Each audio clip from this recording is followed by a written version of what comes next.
Hey everyone, I'm Peter Stories here to guide you today. If you use this video to drift off to sleep, please tap like, hit subscribe, and drop a comment telling me where you're watching from and what time it is there. Now settle in, get cozy, and let yourself relax.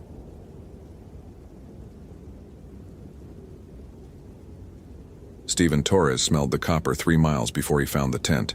Not blood, but the pennies Madison Garcia had melted into the snow in a perfect spiral, each one stamped with a face that wasn't Lincoln's. The January wind cut through his parka as he knelt beside the spiral, counting. 47 coins, their edges fused into the ice in a pattern that looked deliberate, looked sacred. His Garmin GPS map 60 CSX put him at 6,147 feet on the Iceberg Lake Trail, 2 miles past where Madison's last known position should have been according to her emergency beacon activation 3 days ago. The spiral was fresh. He could tell by how the copper still held traces of heat, melting through the powder in perfectly symmetrical channels. Steven had been a ranger at Glacier National Park for 12 years. He'd stopped believing in coincidence after his 6th season, the year Danny Reeves had walked into the woods behind Lake McDonald and never walked out. That was 2003, 5 years ago, and Steven still carried the guilt in the space between his shoulder blades where tension gathered like storm clouds. He photographed the pennies with his digital camera, then stood and followed the boot prints leading northeast. Madison's, size 7, the tread pattern matching the Merrill Moab ventilators her emergency contact had described. But there was something wrong with the gait. The right foot dragging slightly, the left compensating with an awkward pivot, like she'd injured herself, or like something else was learning to walk in her body. Steven pushed the thought away. Hypothermia did strange things to people, made them strip naked in sub-zero temperatures, convinced their burning skin needed cooling, made them dig burrows in the snow seeking warmth in frozen earth, made them do things that looked ritualistic, but were just the brain shutting down in fractured sequences. The radio on his belt crackled. "Torres, this is base. What's your position?"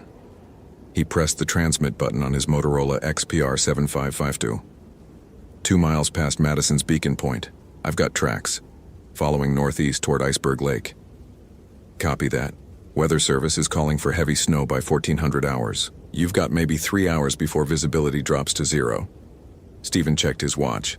11:23 a.m. Understood. I'll update in 30. He didn't mention the pennies, didn't mention how his breath had started fogging white, even though the temperature had risen 3 degrees in the last 10 minutes according to his thermometer. Didn't mention the shapes in the tree line that looked like people standing motionless, but were just lodgepole pines casting shadows in ways shadows shouldn't fall. Danny had seen shapes too before the end. Steven had been the one to find Danny's camera, 6 months after the disappearance. The memory card corrupted, but the forensic team had recovered 3 photos, one of Danny smiling at base camp, one of the woods at sunset, and one of Danny's own face, close up, eyes wide and pupils dilated to black holes, mouth open in an expression that wasn't quite a scream. Behind him in the photo, barely visible in the grain, a figure tall enough that its head disappeared past the frame's edge. The official report called it a tragic accident. Exposure, disorientation, a fall. They'd found Danny's body 8 miles from where he'd started, curled against a boulder, frozen solid. The autopsy showed his stomach was empty except for bark and pine needles, despite the 3 days of supplies in his pack that he'd never touched. Steven forced himself back to the present. Madison Garcia, 24 years old, solo hiker from Bozeman, reported overdue by her roommate when she didn't return from what was supposed to be a 2-day trek. Her car was still in the Iceberg Lake trailhead lot, covered in 4 inches of fresh snow. Her emergency beacon had activated 48 hours ago, then gone silent. The tracks led him to the tent. It stood in a clearing that shouldn't exist. Steven knew this trail, knew every turn and switchback, and there had never been a clearing here. But the trees formed a perfect circle around the small dome tent, their trunks bent inward at impossible angles, as if they'd grown that way over decades, despite the fact that Steven had hiked this exact route last October without seeing anything unusual. The tent was Columbia brand, green and gray, the kind you could pick up at any outdoor store. It wasn't covered in snow despite the storm that had blown through yesterday. Madison's boots sat outside the entrance, placed side by side with military precision, the laces tied together in a complex knot that Stephen recognized from his Navy days. A bosun's hitch, the kind used to secure lines under extreme tension. He called out, "Madison Garcia? Park Service, are you in there?" The wind died completely. In the sudden silence, Stephen heard breathing, slow, measured, coming from inside the tent. Not the rapid panting of hypothermia or injury, something patient, something waiting. His hand moved to the pepper spray on his belt, then stopped. Pepper spray wouldn't help if Madison was hurt, wouldn't help if she was confused, hypothermic, seeing him as a threat. He'd done this before. He could do it again. "Madison, I'm Ranger Torres.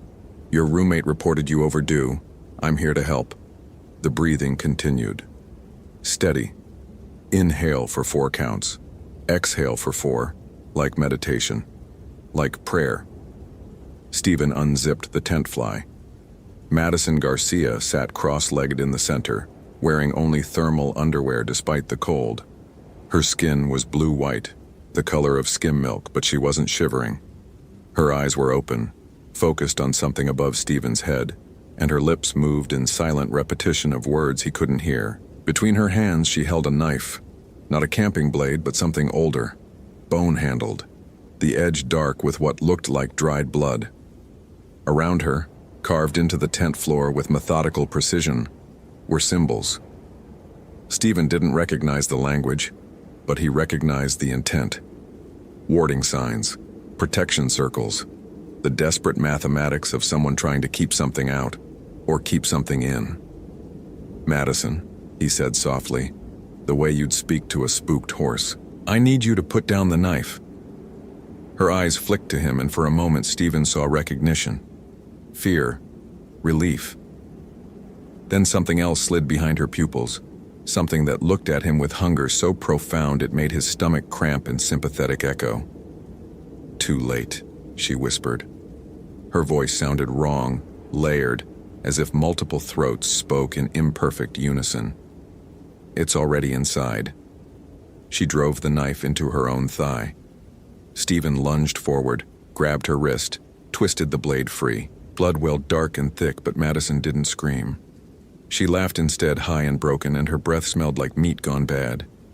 He yanked his medical kit from his pack, fumbled for gauze, applied pressure to the wound while she giggled and whispered words in a language that predated English by millennia.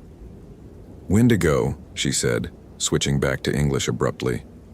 "That's what the old man called it, at the ranger station. He tried to warn me." "What old man?" Stephen wrapped the wound tight, hands working on autopilot while his mind raced. There hadn't been anyone at the station when Madison checked in 4 days ago. The logs showed only her signature. "The one with no face," Madison said, and then she started singing. A children's song, but the melody was off by half tones, creating dissonance that made Stephen's teeth ache. "Ring around the rosy, pocket full of posies, ashes, ashes, we all fall." She stopped mid-word, head tilting at an angle too sharp, listening to something Stephen couldn't hear. Then she smiled, and her teeth were red with blood she'd bitten from her own tongue. "It's not hunting me anymore," she said. "It's hunting you." The temperature dropped 30 degrees in 3 seconds. Stephen's breath crystallized mid-exhale, ice forming on his beard, on his eyelashes. The tent walls frosted over, and through the fabric he saw shadows moving, circling, too tall and too thin to be human. The breathing he'd heard earlier started again, but now it came from everywhere, from the trees, from the ground, from inside his own chest. Madison's wound stopped bleeding, just stopped, the blood freezing solid in the gauze, and her skin began to ripple like something underneath was trying to push through. Stephen grabbed his radio. "Base, this is Torres. I have Madison Garcia. She's hypothermic," and the radio exploded in his hand. Not broke, exploded. Circuits and plastic and battery acid spraying across the tent floor, the components flash-frozen mid-destruction. His Garmin GPS died next, the screen cracking in a spiderweb pattern as the liquid crystal froze solid. His backup compass spun wildly, needle pointing at Madison's chest, then at the tent entrance, then at the sky, refusing to settle on magnetic north. "You should have stayed away," Madison said. But now her voice came from behind him. Stephen spun. She was still sitting in the same position, hadn't moved, but her reflection in the metal water bottle showed her standing, reaching for him with hands that had too many fingers. The tent rip opened from outside, not unzipped, ripped, the fabric tearing in a vertical slash that revealed the clearing beyond. Except the clearing wasn't the same. The trees were closer, their branches interlocked overhead in patterns that looked like rib cages, and the snow had turned red with something that wasn't rust. Standing in the tree line was Danny Reeves, 5 years dead, frozen solid at the bottom of a ravine, body cremated and scattered in a memorial service Stephen had attended with hands that wouldn't stop shaking. But here he stood, wearing the same clothes he'd disappeared in, faced the same age he'd been at 29, except his eyes were empty sockets that somehow still saw. "Run," Danny said, and his jaw didn't move, the words emanating from the frozen air itself. "It's not finished with us yet." Stephen didn't run. Couldn't. His legs had locked, muscles refusing signals from a brain that had temporarily shorted out under the weight of impossibility. This wasn't real. Couldn't be real. Hypothermia caused hallucinations, caused shared delusions, caused... Madison grabbed his face with both hands and forced him to look at her. Her pupils had dilated so wide there was no iris left, just black holes pulling light inward, and in that darkness, Stephen saw things moving. Shapes with antlers and elongated limbs, crawling across the landscape of her mind like parasites across a host's skin. "Listen," she hissed, and her breath was cold enough to burn. It came down from the north 3 winters ago. The Blackfeet elders knew. They tried to warn the rangers, but no one believed them. They said the Wendigo walks when the hunger gets too strong, when someone crosses the line and tastes what shouldn't be tasted. It doesn't just kill.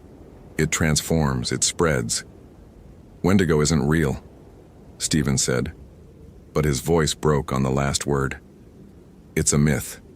A cultural metaphor for what?" Madison's laugh was sharp enough to cut. "For greed, for cannibalism. It's not a metaphor when it's standing in front of you, Ranger Torres. It's not a myth when it's wearing your friend's face." Danny, or what wore Danny's corpse, took a step closer.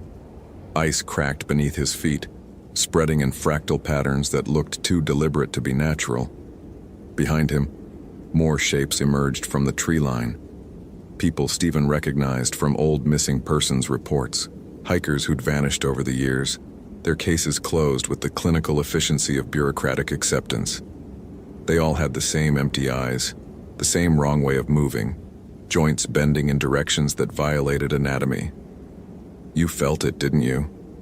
Madison's voice had softened to almost gentle.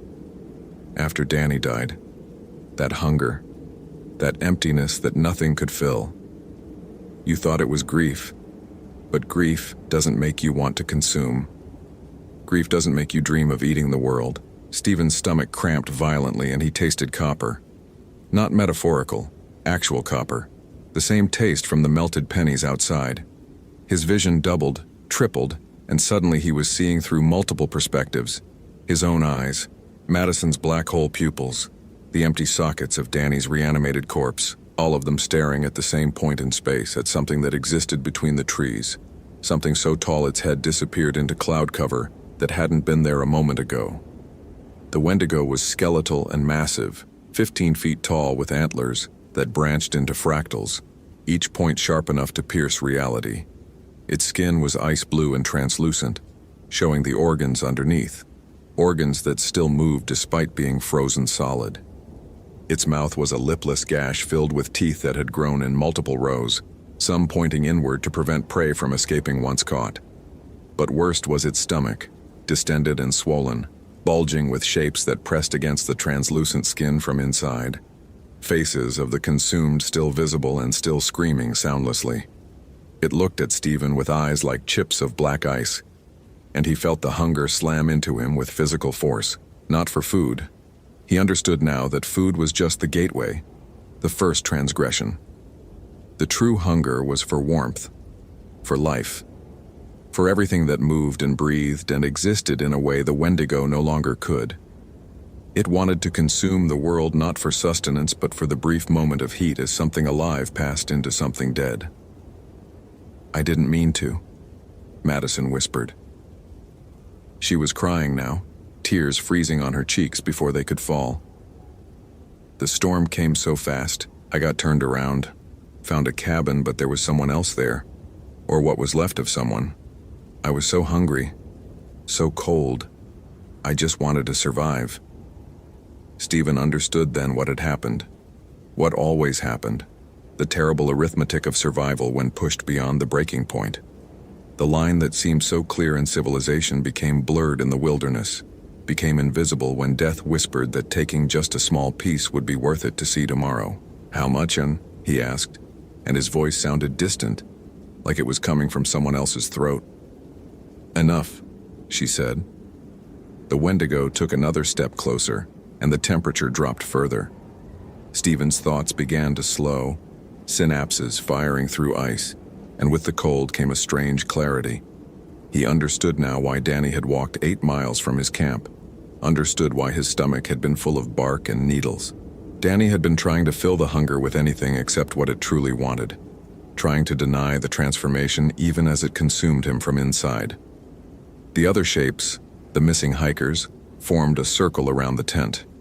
They were all in different stages of transformation, some still mostly human, others already becoming something else. The Wendigo made them, Madison had said, but that wasn't quite right. The Wendigo didn't make anything. It just revealed what was already there, the capacity for consumption that lived in every human heart, waiting for the right circumstances to wake it up. "You can't fight it," Madison said, and she sounded sad, resigned. "Once it marks you, once you see it, the hunger starts. You feel it now, don't you? That empty place inside that nothing will ever fill again." Stephen did feel it, a hollow ache in his chest, spreading outward, making his stomach cramp and his mouth water with saliva that tasted like metal. He thought about the granola bars in his pack, the freeze-dried meals, the emergency rations, and none of them seemed adequate. None of them would touch the void that had opened inside him. But he also felt something else. The memory of Danny's funeral, watching his parents cry while holding a flag that represented a body too damaged to display.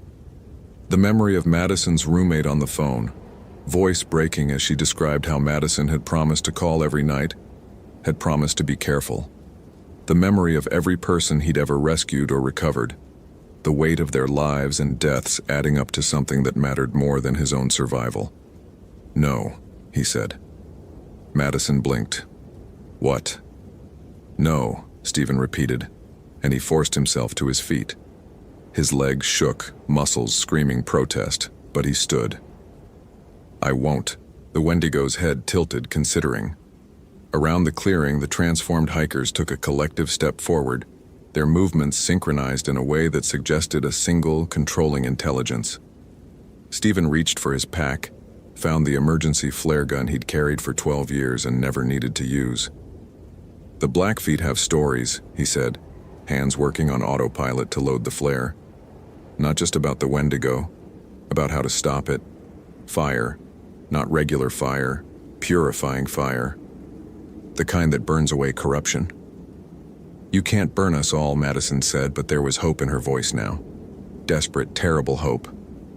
"And even if you could, it would just find others. It always does. It's hunger, Ranger Torres. Hunger never dies." "No," Stephen agreed. "But people can choose to starve." He fired the flare directly into the Wendigo's distended stomach. The effect was immediate and catastrophic. The creature's translucent skin ignited, but the fire wasn't normal flame.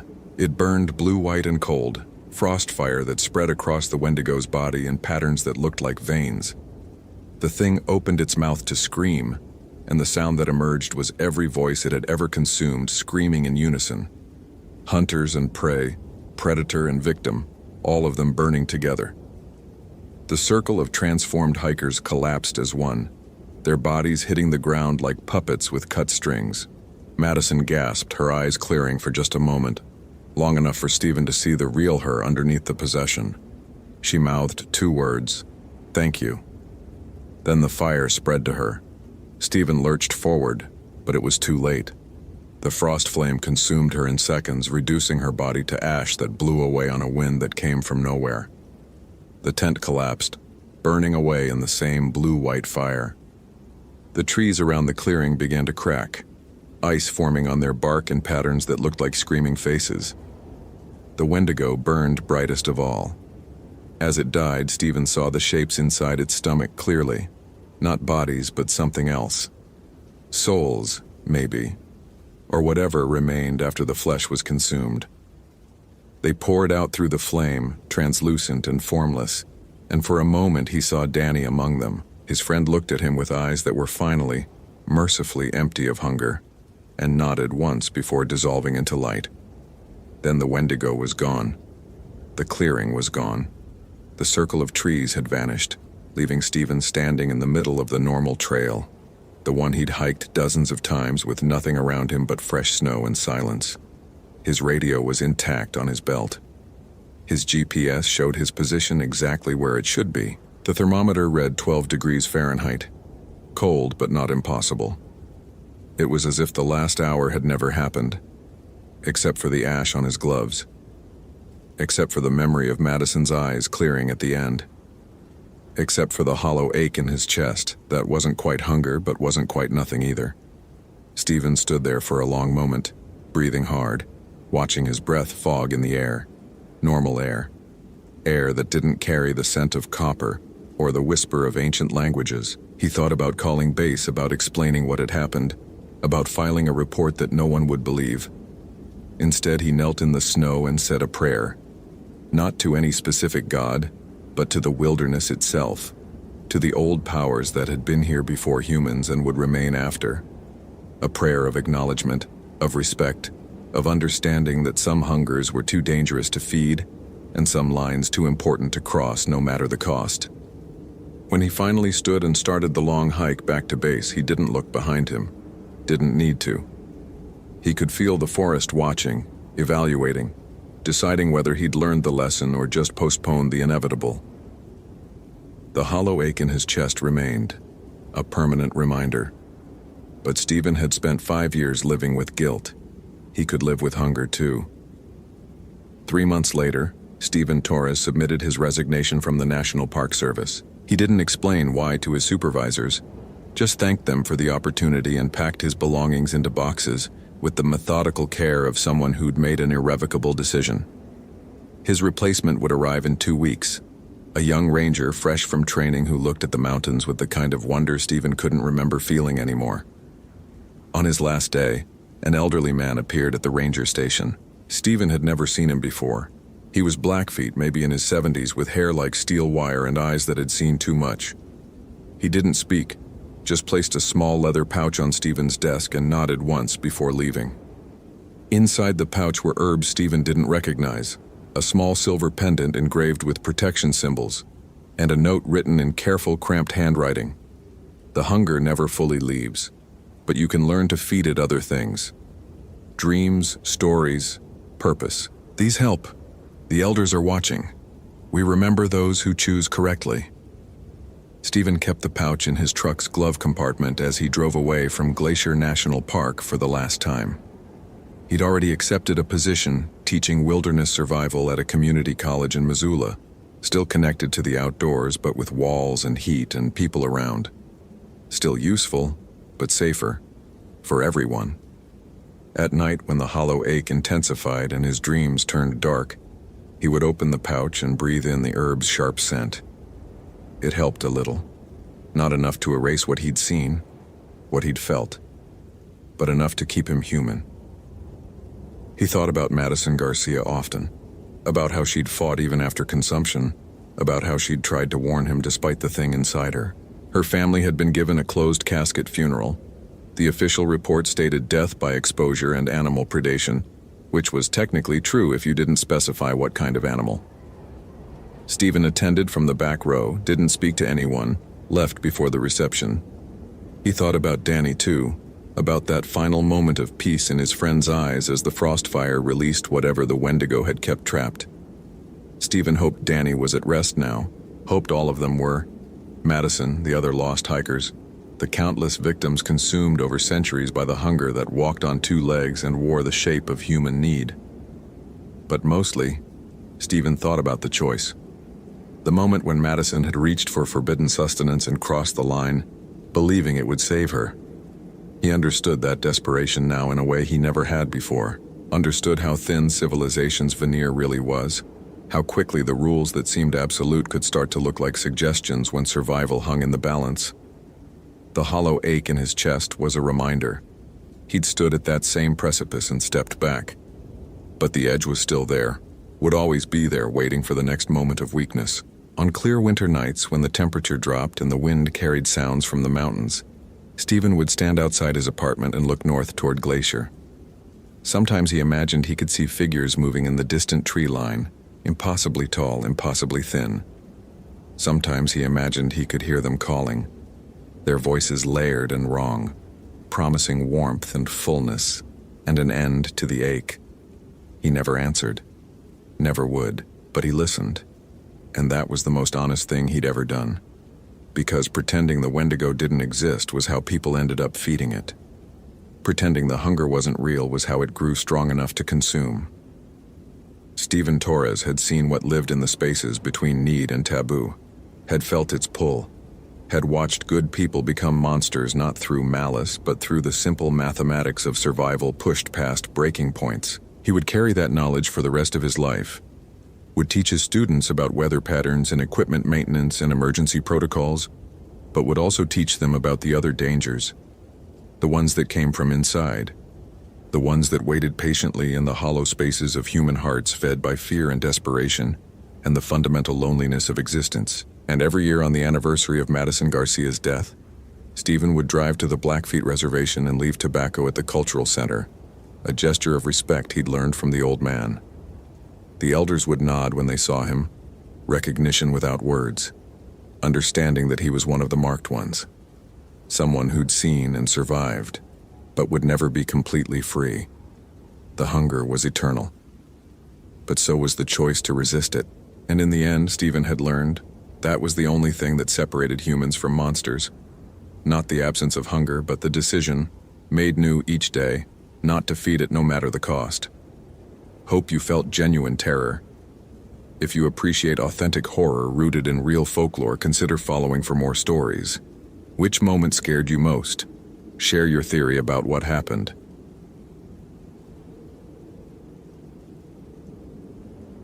The tent was still zipped from the inside.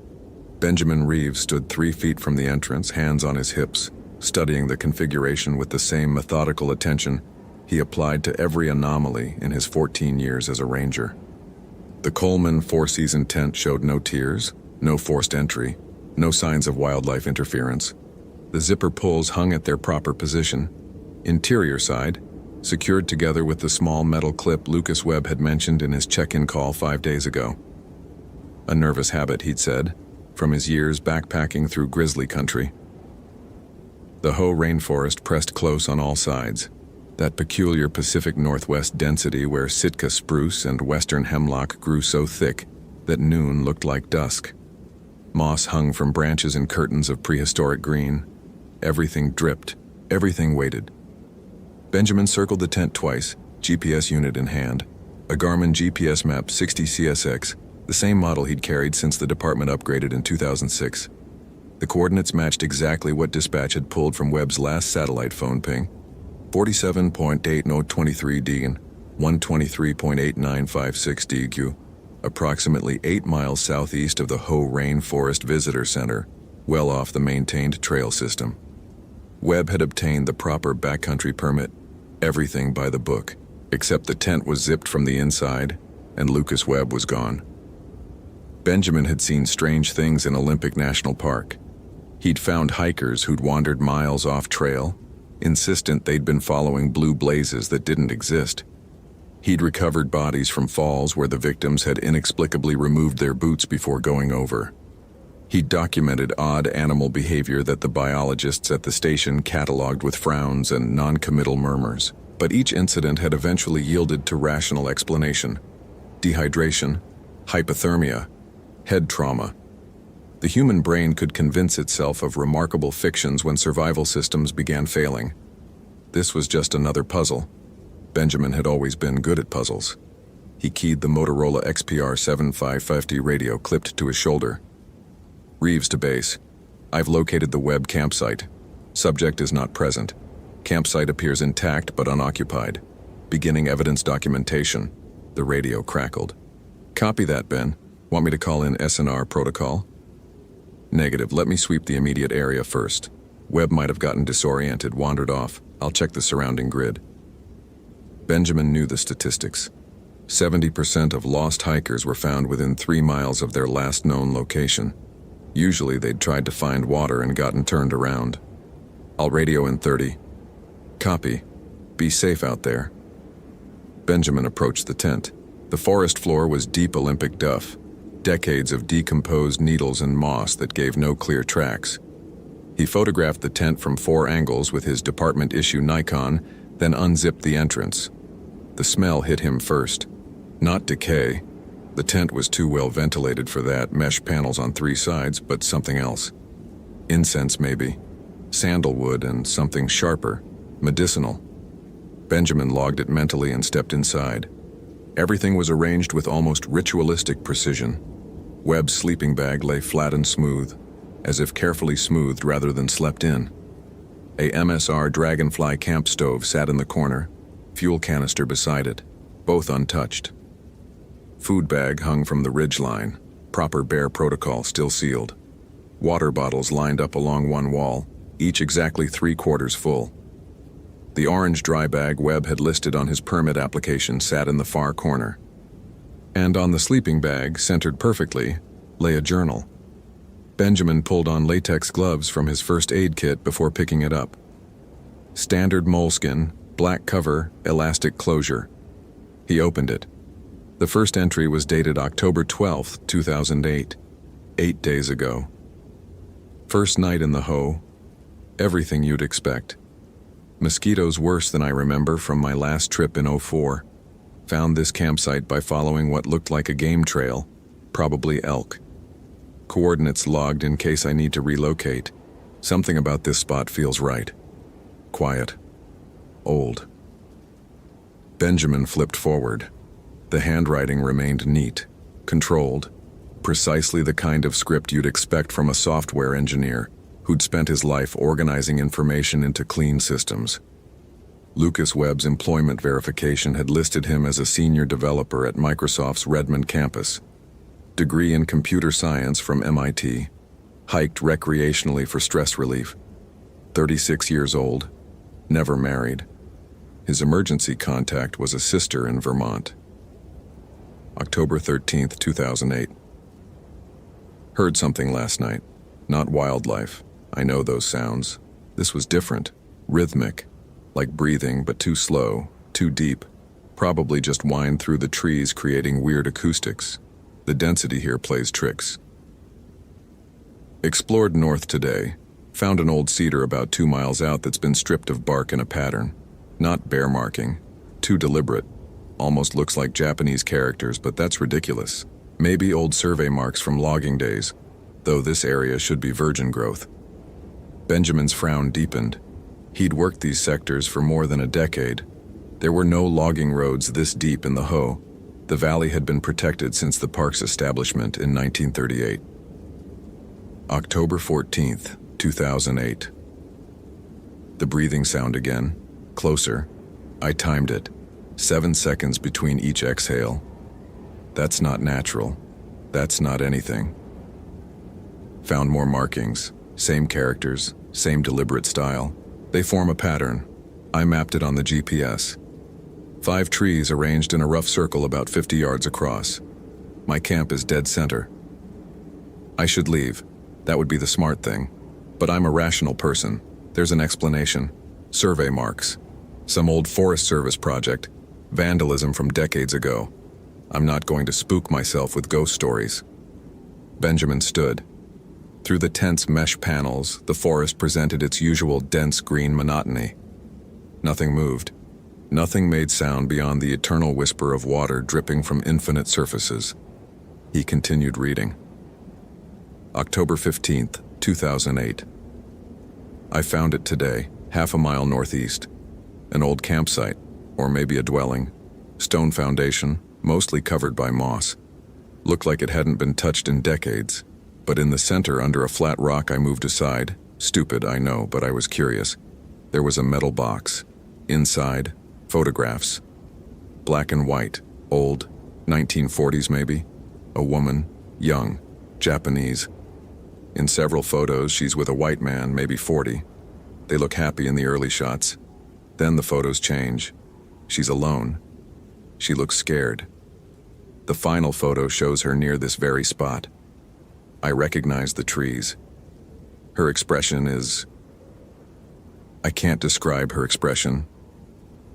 There was also a letter, in Japanese. I can't read it, but I photographed it. I'll try to get it translated when I get back to civilization.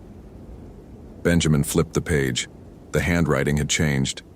Still legible, but less controlled. Faster. October 16th, 2008. The breathing is inside my tent. I know how that sounds. I know what I'd think if someone told me that. But I can hear it. 7-second intervals, directly above me. I've checked outside 4 times. Nothing. But when I'm inside, always. I'm leaving tomorrow. First light. This was a mistake. All of it was a mistake. The next entry was barely a paragraph scrawled quickly. October 17th, 2008, 6:47 a.m. Can't find the trail. Tried to leave. GPS says I'm walking northwest, but I keep ending up back here. 5 times. 5 times. The coordinates are correct. The compass is correct. But the forest. The trees have faces now. I know that's not possible. I know. But when I'm not looking directly at them, in my peripheral vision, the bark patterns look like faces. Always the same face. Her face. The photos are gone. I put them back in the metal box. Buried it again. But they're in my tent now, arranged on my sleeping bag. 7 photos, and they've changed. In all of them, she's looking directly at the camera. That's not how they were before. Benjamin's hand tightened on the journal. He looked at the sleeping bag. No photos. He checked the entire tent. Nothing. October 18th, 2008. Time is wrong. My watch says 3 p.m., but it's dark. Actually dark. Stars out. But when I check my watch again, it says 3 p.m. Same time. Always 3 p.m.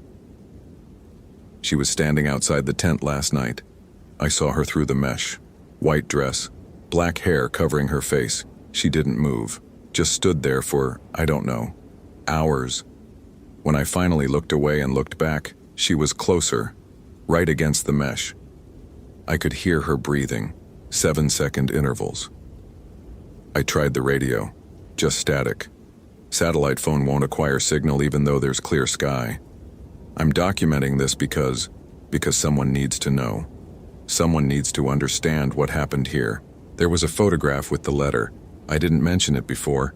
Didn't want to write it down, but I need to now. The white man, he's in military uniform. Army. The photo shows him with his hand on her throat. She's on the ground. The next photo. God. The next photo. This place. This exact place.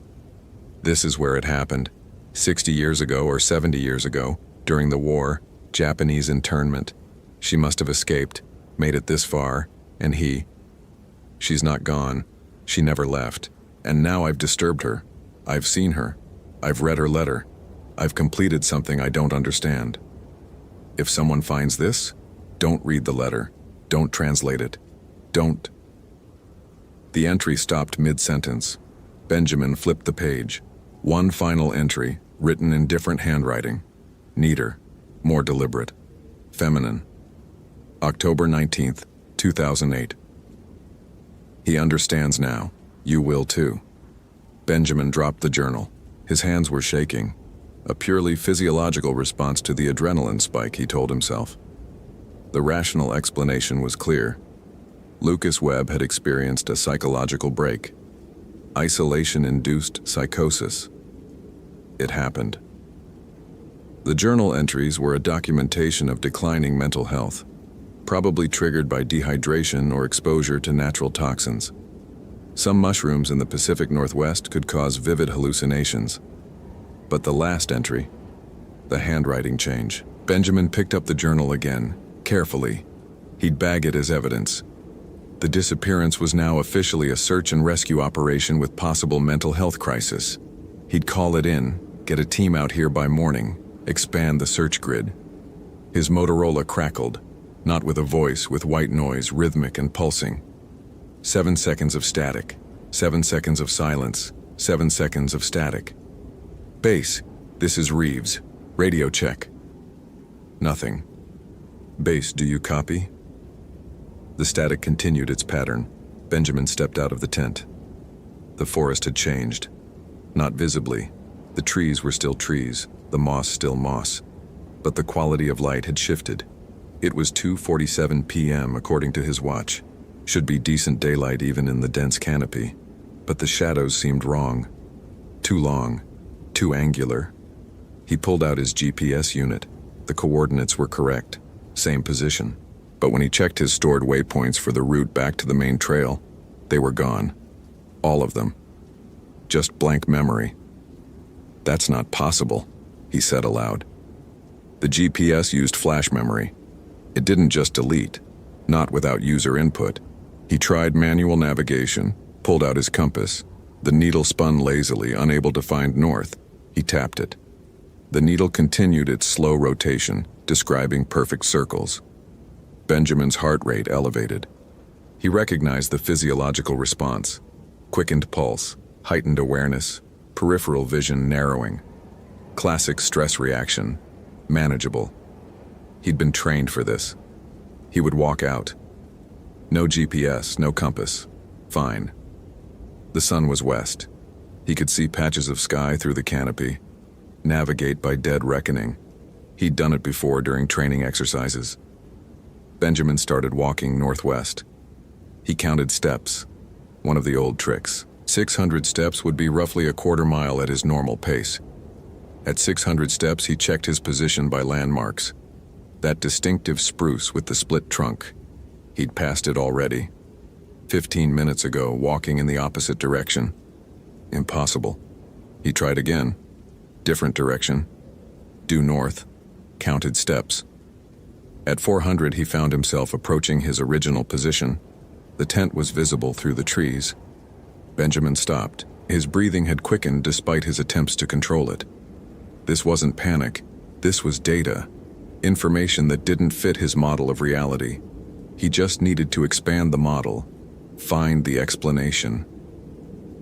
He returned to the tent and went through Lucas Webb's belongings more thoroughly. The dry bag contained spare clothing, all folded precisely. A paperback copy of Gravity's Rainbow, bookmarked about halfway through. A first aid kit, unused, and at the bottom, wrapped in a plastic bag, a metal box. Benjamin opened it. No photographs. Just a letter, yellowed paper covered in Japanese characters, and a small object wrapped in cloth. He unwrapped it carefully. A wooden comb, dark with age. Strands of long black hair still clung to its teeth. The temperature dropped, not gradually, instantly. Benjamin could see his breath. He looked up. Through the tent's mesh panel, in his peripheral vision, something white stood between the trees. Benjamin turned his head to look directly at it. Nothing there. But when he looked away, focused on the tent wall beside him, the white shape reappeared in his peripheral vision. Closer now. "This isn't real," he said. His voice sounded too loud. Hallucination, carbon monoxide from the stove maybe, or... The breathing started. 7 seconds of silence. 7 seconds of exhalation. Deep, rattling, wrong. 7 seconds of silence. It came from directly above the tent. Benjamin's training kicked in. In emergency situations, you followed protocol. He grabbed his radio.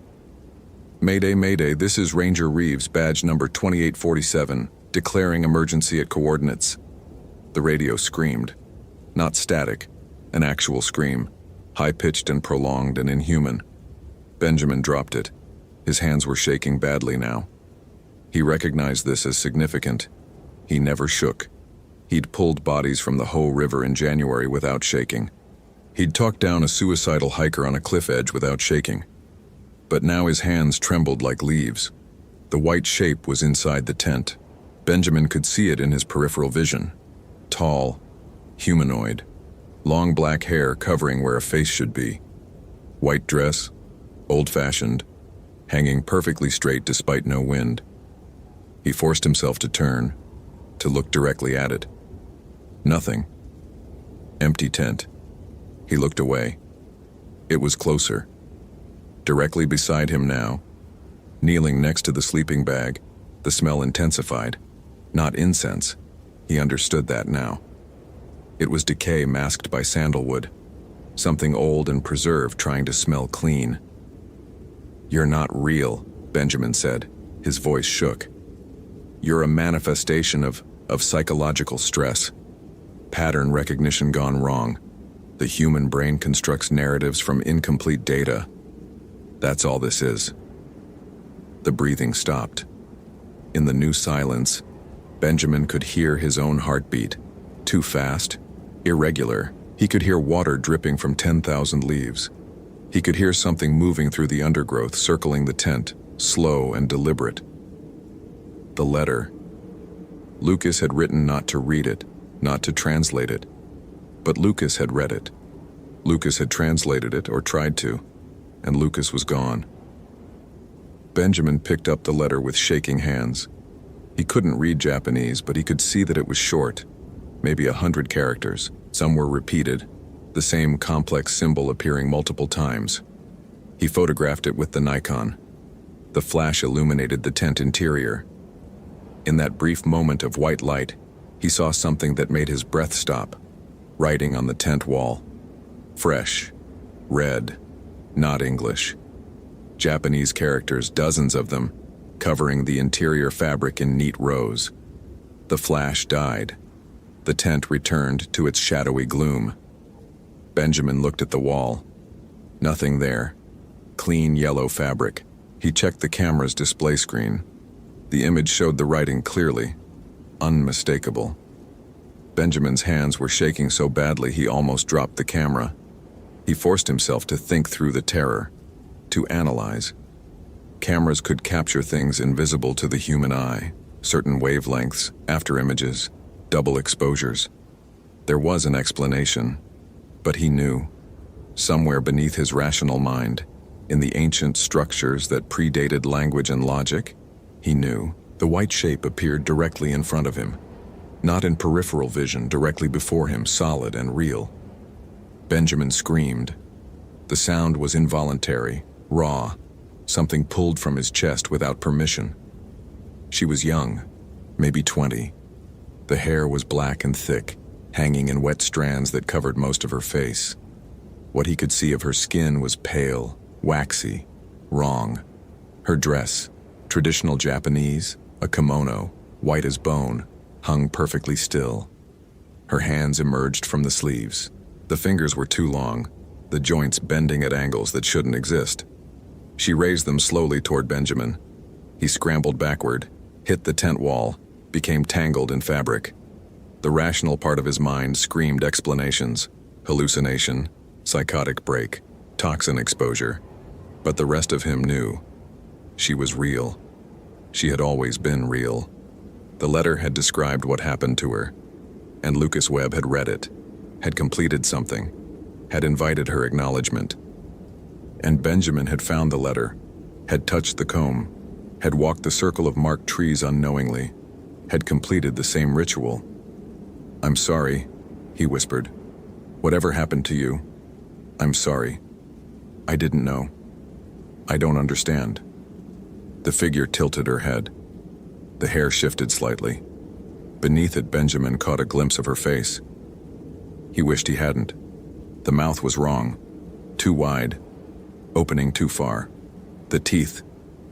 Benjamin bolted from the tent. He ran without direction, without thought, pure panic overriding 14 years of training.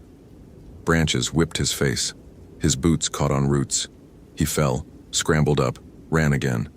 Behind him, he could hear breathing, 7-second intervals, keeping pace no matter how fast he ran.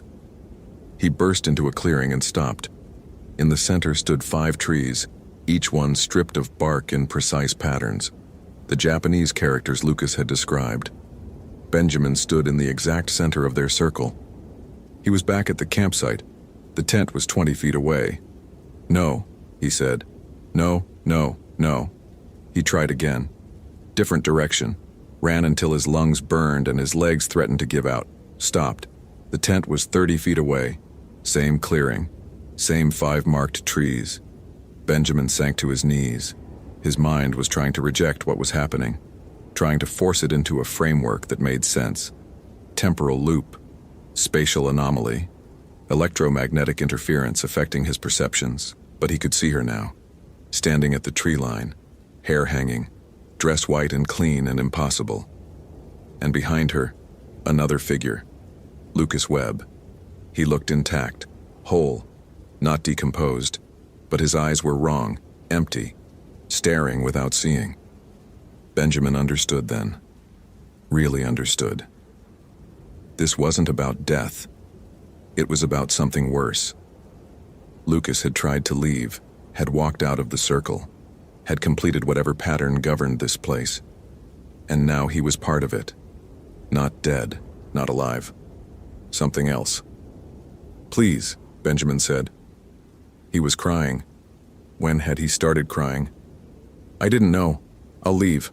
I'll never come back. Please." The woman moved closer. Not walking, gliding, her feet not touching the ground. Lucas followed, his movements stiff and jerky, puppet-like. Benjamin's radio crackled to life. His own voice emerged from the speaker. "This isn't real. This isn't real. This isn't real." His watch read 3 p.m. It had read 3 p.m. for hours. The journal. Lucas had documented everything, had tried to warn whoever came after. Benjamin pulled out the journal from his pack where he'd stashed it.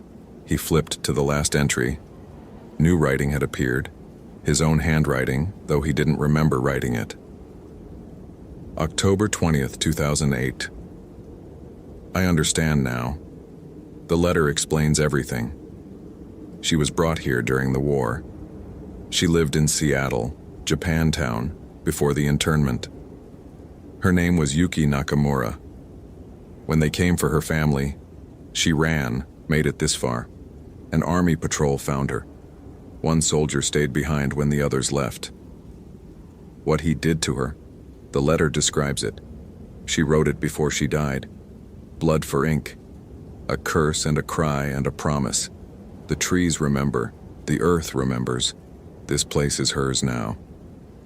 She doesn't want to hurt anyone. She just wants to be seen, to be acknowledged, to have someone understand what happened here. But once you understand, once you really see her, you can't leave, because seeing her means being seen by her, and she's been alone for so long. Benjamin stared at the words.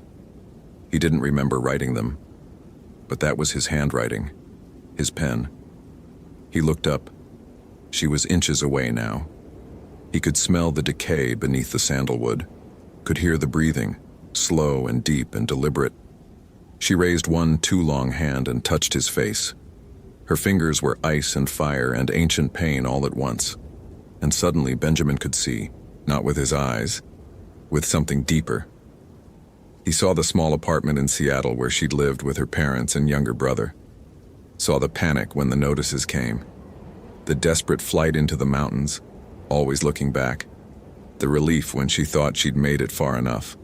The soldier's face. Young. Scared. Following orders until orders ran out and baser instincts took over. The letter written in blood. The curse spoken with a dying breath.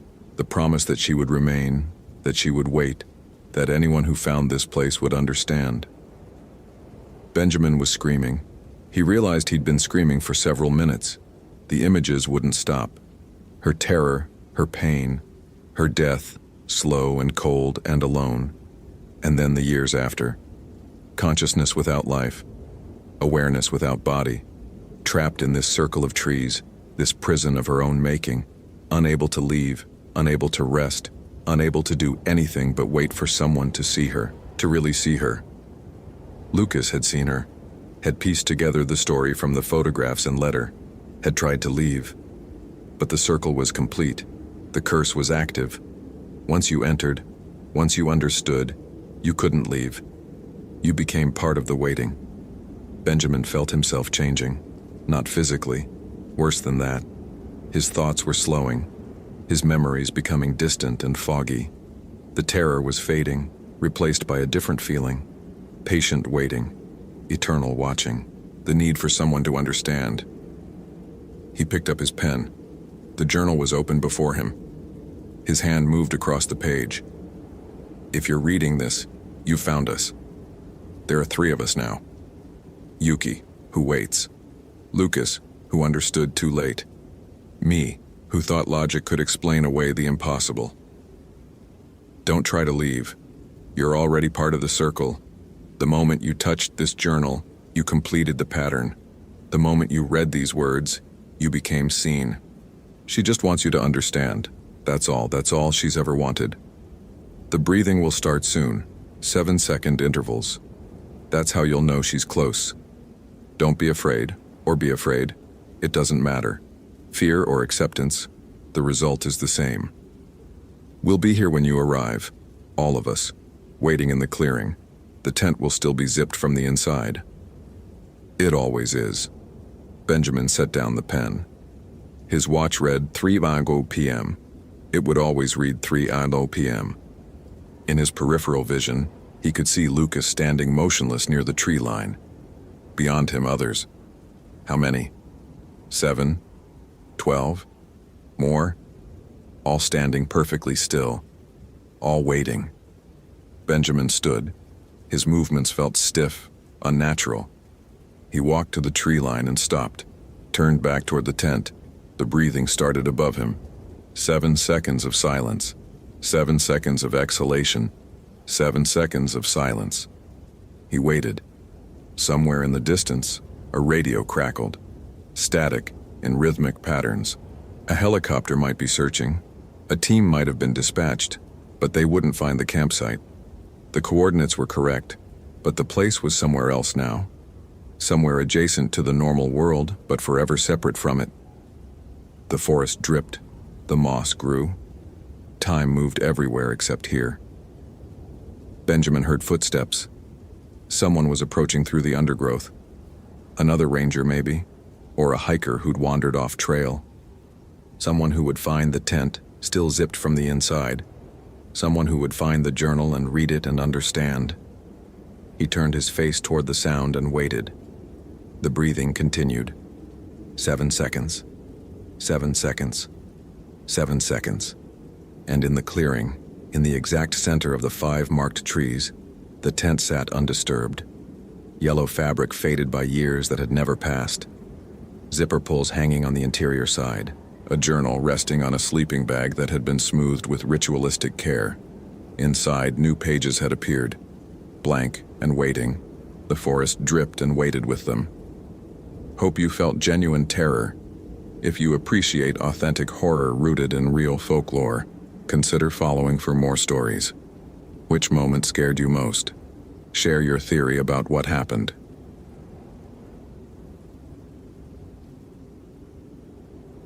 The elk had been eaten from the inside out. Ashley Rodriguez knelt beside the carcass on the Hidden Lake Trail, her Nikon D90 documenting what shouldn't exist in any wildlife biology textbook. The animal's exterior remained intact, hide unbroken, legs positioned naturally as though the elk had simply laid down to rest at 7,200 feet elevation. But the body cavity was completely hollow, ribs picked clean with surgical precision. Every organ and muscle tissue consumed while somehow leaving the skin undamaged, like a deflated balloon stretched over empty framework. 6 years as a ranger in Glacier National Park, plus a master's degree in ecology from University of Montana, and Ashley had never encountered predation patterns like this. Bears left claw marks. Wolves scattered remains across 100-yard kill zones. Mountain lions cached their prey. This suggested something else entirely, something her scientific training refused to categorize.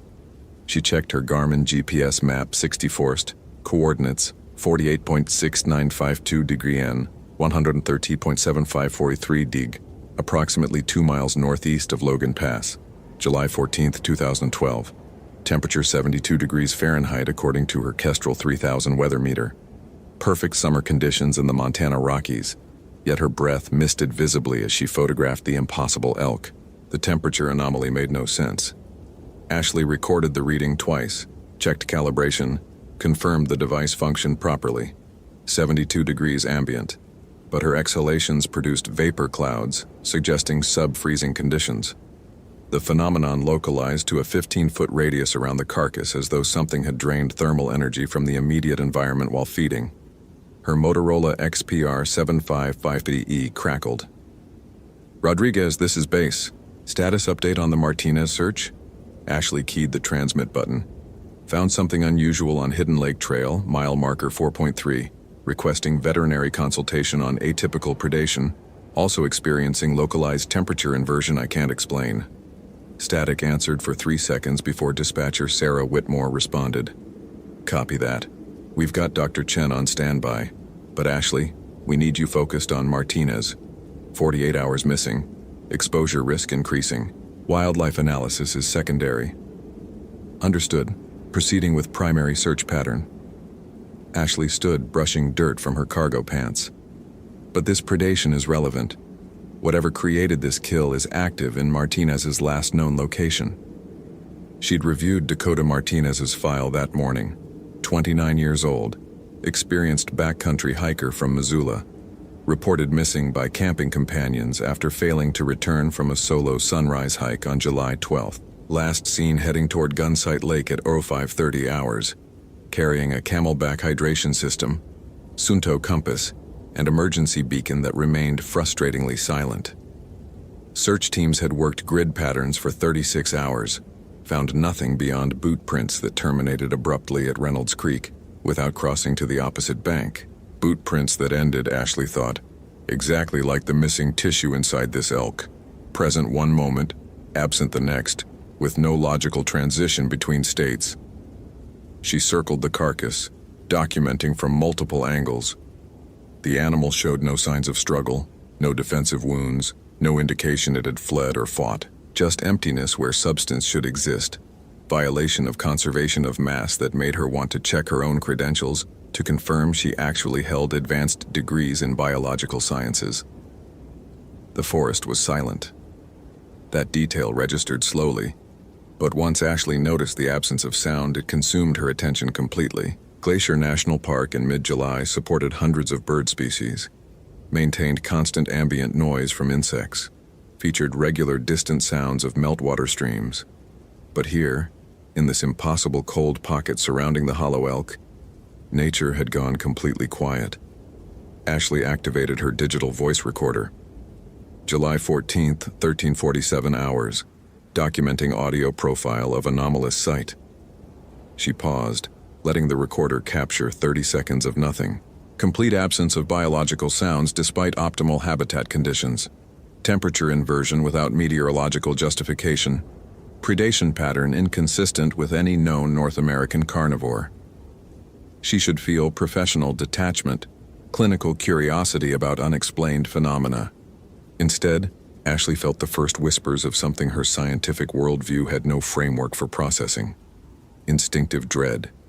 The kind that evolved over millions of years to keep primates alive in environments where they weren't apex predators. Movement flickered at the edge of her peripheral vision.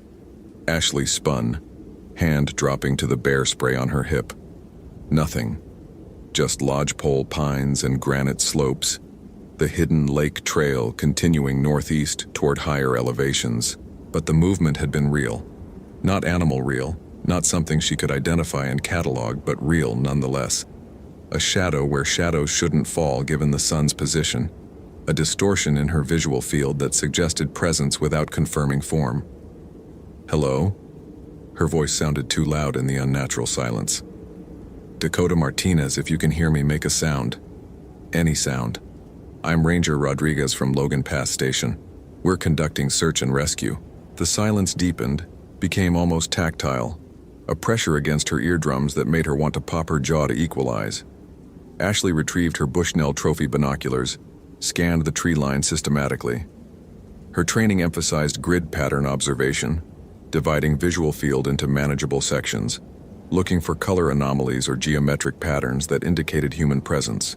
She found boot prints instead, fresh boot prints emerging from the forest 30 yards ahead, leading directly toward her position.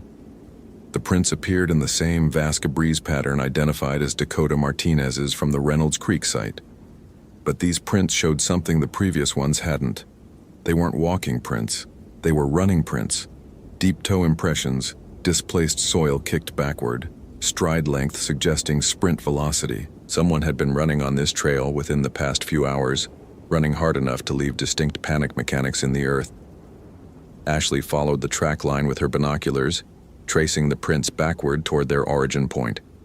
They emerged from dense forest understory approximately 50 yards upslope, descended toward the trail, then stopped. The prints terminated mid-stride, right foot in full extension, left foot never landing. As though Dakota Martinez had been running at full speed and simply vanished between steps, momentum carrying them into nowhere without transition or explanation. Ashley's mouth went dry. She'd investigated disappearances before, understood that people got lost, fell into ravines, succumbed to exposure. But people didn't vanish mid-stride, leaving physical evidence that violated basic physics. People didn't leave boot prints that ended in impossible ways while mysterious predators consumed elk from the inside without breaking skin. She approached the termination point slowly, camera documenting each step. The final print showed precise detail: Vasca Breeze tread pattern, men's size 9, slight wear on the right heel consistent with pronation. The print impressed into soil with enough force to suggest significant body weight in motion, and then nothing, just undisturbed forest floor continuing in all directions. Ashley knelt, touched the soil beyond the final print. Soft loam should have recorded subsequent footfalls easily. Instead, the earth remained pristine, untouched, as though Martinez had achieved liftoff or been plucked from the trail by something operating outside normal physical constraints. Her radio crackled again. This time the voice wasn't Sarah Whitmore's professional dispatcher tone.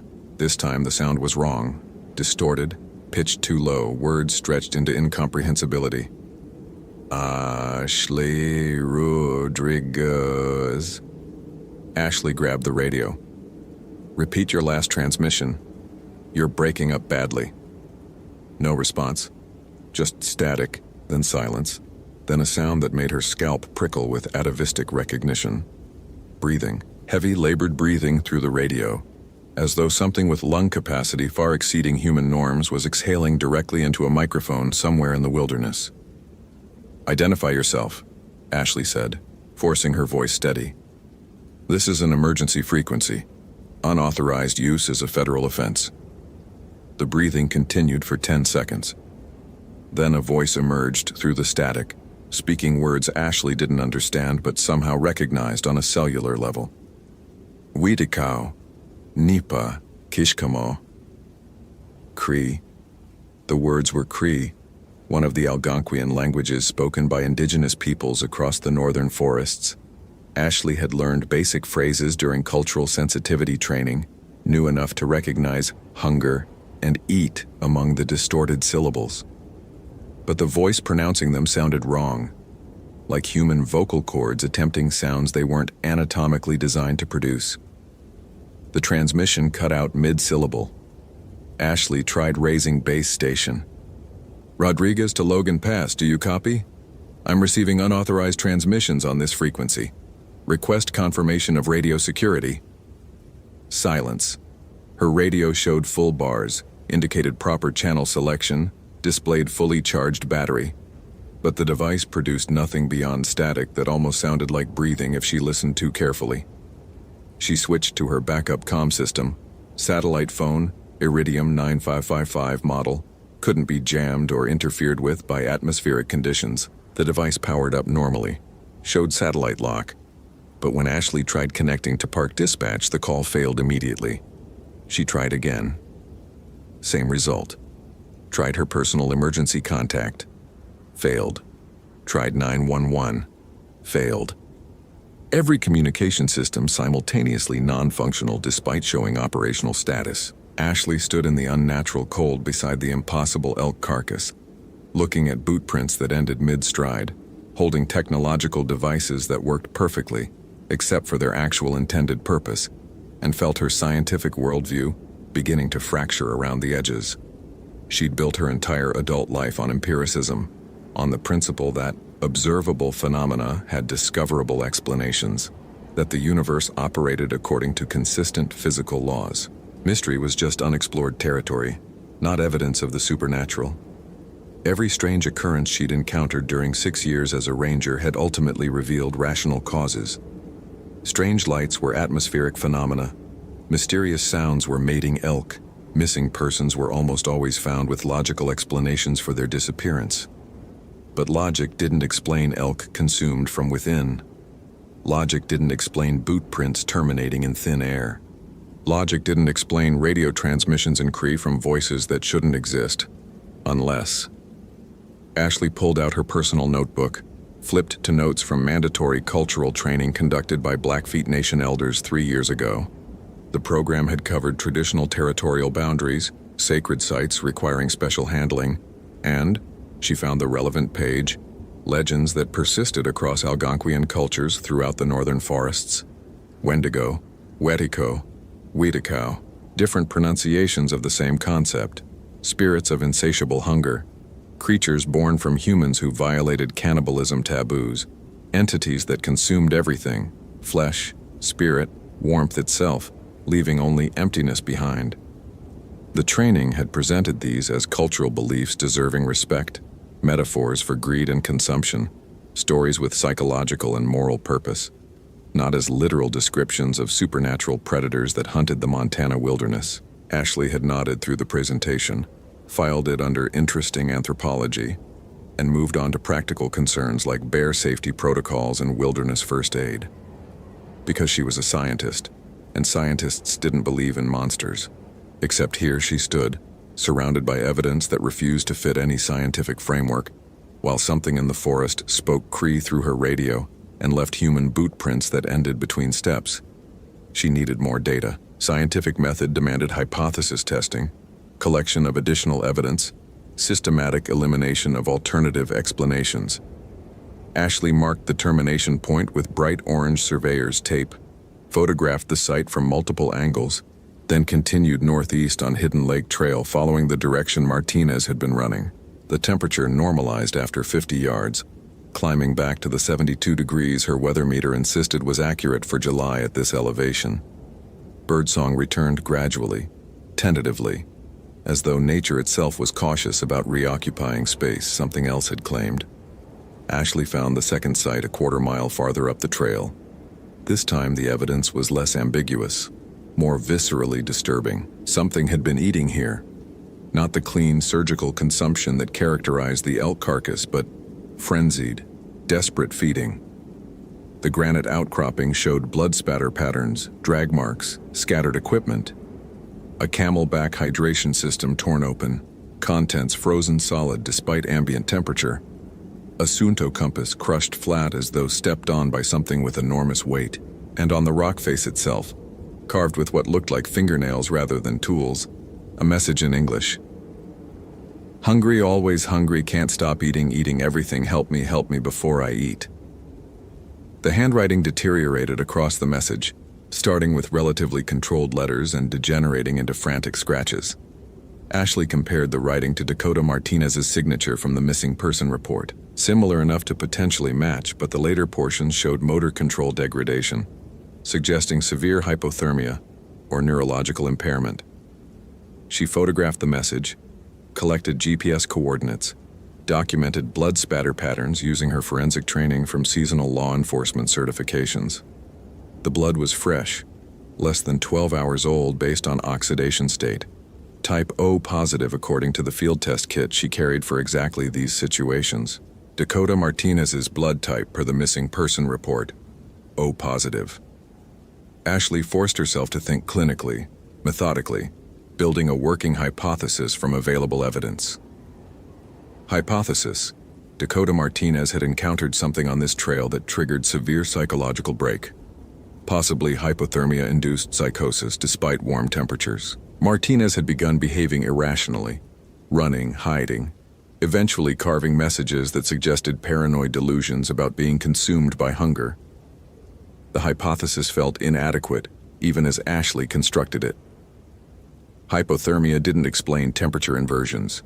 Psychological breaks didn't explain elk predation patterns. Paranoid delusions didn't make communication systems fail simultaneously. But the alternative, accepting that something called a Wendigo actually existed, actually hunted these mountains, actually transformed humans into cannibalistic spirits, that alternative required abandoning everything her education had taught her about reality's fundamental nature. Ashley stood at the crossroads between worldviews, forensic evidence in one hand, cultural mythology in the other, knowing that choosing wrong might cost her life. The sound started while she debated. Low, distant, rhythmic, almost like breathing but too slow. Each inhalation lasting 10 seconds, each exhalation carrying a slight vocalization that approximated syllables without forming words. The sound came from uptrail, deeper into the wilderness, moving closer with the unhurried patience of an apex predator, approaching prey that had nowhere left to run. Ashley's training said stand ground, make noise, appear large, standard protocol for predator encounters. But every instinct older than civilization screamed, run, hide, pray that whatever was making that sound hadn't noticed her yet. She ran. Not the measured retreat she'd learned in tactical training, but pure flight response, higher brain functions surrendering to limbic system imperatives that predated language. Her boots pounded the hidden lake trail, camera equipment bouncing against her chest, radio and GPS forgotten in the immediate necessity of creating distance between herself and the breathing sound. The forest blurred past. Ashley registered landmarks without processing them. Bear Hat Mountain to the northeast, Reynolds Peak south, the trail climbing toward Continental Divide at Logan Pass. She'd covered this terrain hundreds of times, knew every switchback and elevation change, could navigate it blindfolded. But the trail was changing. Subtle alterations at first, a boulder that seemed slightly out of position, a tree that leaned at an unfamiliar angle. Then more obvious distortions, the trail forking where no fork existed on any map, cairns marking paths that led into dense undergrowth rather than established routes. The forest was reorganizing itself around her, reality becoming malleable, geography refusing to obey consistent rules. Ashley forced herself to stop, pressed her back against a white bark pine, fought to regulate her breathing. Panic solved nothing. She needed to think, to analyze, to find the rational explanation that must exist beneath the impossible surface details. The breathing sound had stopped. Either she'd successfully escaped its range, or it had stopped pursuing because pursuit was unnecessary. Because prey that ran blindly into unfamiliar territory without navigation tools or communication would eventually trap itself without predator intervention. Ashley checked her GPS. The device showed her position as 48.7012 degree in 113.7401 degree W, coordinates that placed her approximately 3 miles northwest of where she'd started running. 3 miles in maybe 15 minutes, impossible at this elevation with full gear, requiring sustained sprint speed no human could maintain. Yet here she stood, breathing hard but not collapsed, muscles aching but functional, at a location her GPS insisted was real despite the journey making no physical sense. She tried her radio again. Rodriguez to any station, emergency traffic, requesting immediate assistance. Static answered. This is Ranger Ashley Rodriguez, badge number 7734, requesting evac from coordinates 48.7012, 130.7401. I've found evidence related to the Dakota Martinez disappearance and need backup immediately. The static resolved into words. but not Sarah Whitmore's voice from base station. This voice was male, young, terrified. "Ashley, oh God, Ashley, is that you? I can hear you, but I don't know where I am, and I'm so hungry and I can't stop thinking about eating, and there's something wrong with me. Something really wrong. I can feel it changing me from inside and..." "Dakota Martinez?" Ashley gripped the radio. "Dakota, where are you? Can you see any landmarks?" "I don't. Everything looks the same. All trees and rocks, and I've been walking for hours, but I keep ending up in the same place, and the hunger... God, the hunger won't stop, and I ate something, I don't remember what, but I remember the taste, and now I want more, and I can't..." The voice cracked into sobbing. "Don't come looking for me. Whatever's happening, it's contagious somehow. I felt it in the cold first, then the hunger. And now I'm changing, and if you find me, I don't know if I'll be able to stop myself from..." The transmission ended with a sound Ashley would hear in nightmares for the rest of her life. Crunching, wet and organic, like teeth breaking through bone, followed by a moan that combined agony with something worse: satisfaction. She dropped the radio, backed away from it as though the device itself was contaminated. Her scientific training insisted radio transmissions couldn't carry infection. That psychological distress from isolation was making Martinez delusional. But the evidence kept accumulating against scientific explanations, kept suggesting that maybe, possibly, the Blackfeet elders hadn't been speaking metaphorically about spirits that consumed from within and transformed humans into something hungry. Ashley needed high ground, needed to establish visual reference points, needed to regain navigational orientation before the forest's impossible geometry trapped her completely. She climbed, pushing through lodgepole pine understory, scrambling up granite slopes that shredded her palms but offered vertical progress away from the valley floor, where something breathed and hunted. She emerged above treeline 15 minutes later, gasping in thin air at what her altimeter claimed was 8,400 feet elevation. The Continental Divide stretched before her, peaks marching north into Canada, the spine of North America dividing watersheds that flowed to different oceans. Familiar territory, landscape she'd studied and photographed and loved for 6 years. Except the peaks were wrong. Not obviously wrong. The general shapes remained familiar, Bearhat and Reynolds and Clement still recognizable. But proportions had shifted. Distances refused to match her memory. Entire mountains seemed to have migrated several degrees east or west of their proper positions. Ashley pulled out her personal camera, a Canon EOS 5D Mark II she used for off-duty photography, and compared the current landscape to photos from her archives. She'd shot this exact view from this exact position 18 months ago during a personal climbing trip. The images should match perfectly.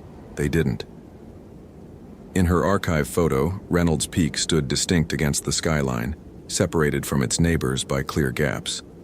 In current reality, Reynolds Peak had merged with Kootenai Peak, the gap between them filled with stone that shouldn't exist according to millions of years of geological formation. The landscape was literally rewriting itself while she watched. Ashley felt something inside her mind begin to fracture, not dramatically, not with accompanying horror movie soundtrack, but quietly, inevitably, like ice developing hairline cracks before catastrophic failure. She'd built her identity on understanding reality through empirical observation, on the principle that careful measurement revealed truth regardless of preconceptions. But what did you do when careful measurement confirmed the impossible? When empirical observation documented reality's refusal to obey consistent rules? When your training and education became obstacles rather than tools, because they insisted you reject evidence your senses confirmed? She'd lost Dakota Martinez. That realization settled with brutal finality. Not, haven't found yet or still searching. Actually lost, maybe to death, maybe to transformation into whatever that radio transmission had suggested Martinez was becoming. And she might lose herself too if she couldn't integrate what she was experiencing into a functional framework for decision-making. Ashley sat on granite still warm from afternoon sun and forced herself to think like an anthropologist rather than a hard scientist. The Blackfeet elders had described the Wendigo not as supernatural entity, but as real danger with specific characteristics, behaviors, vulnerabilities. If she stopped resisting the framework and instead treated it as field guide to an unknown species, what did the information suggest? Wendigo manifested through extreme hunger, particularly hunger that violated cannibalism taboos. It consumed everything: flesh, spirit, warmth, leaving emptiness. It could transform humans who encountered it or engaged in forbidden eating. It distorted space and perception, made navigation impossible, isolated victims from help. Vulnerabilities: fire, communal resistance, acknowledgement of the condition before transformation completed. That last detail caught Ashley's attention. The legends emphasized naming the Wendigo, speaking its nature aloud, refusing to let it exist in denial and secrecy, as though the entity drew power from being ignored, from victims insisting everything was explainable and fine even as reality contradicted those insistences, like she'd been doing since finding the elk. Ashley stood, cupped hands around her mouth, and shouted into the distorted wilderness, "I acknowledge you. I see what you are. Wendigo, Wedico, Wetico, whatever name you recognize, I'm not denying your existence anymore." The silence that followed felt different from the oppressive quiet surrounding the elk carcass. This silence was expectant, attentive, as though something had been waiting for exactly this admission. Then the forest exhaled. Not metaphorically. Actually, exhaled. Ashley felt the wind on her face, warm and humid despite alpine elevation, carrying the smell of decay and wrongness.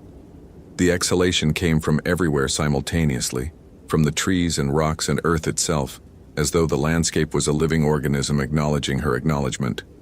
The peaks stopped shifting. The geometry stabilized.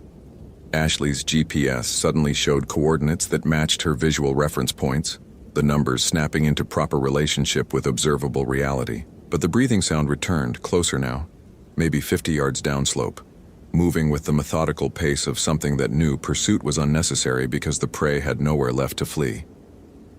Ashley started moving northeast, toward Logan Pass, toward Ranger Station and back up in civilization.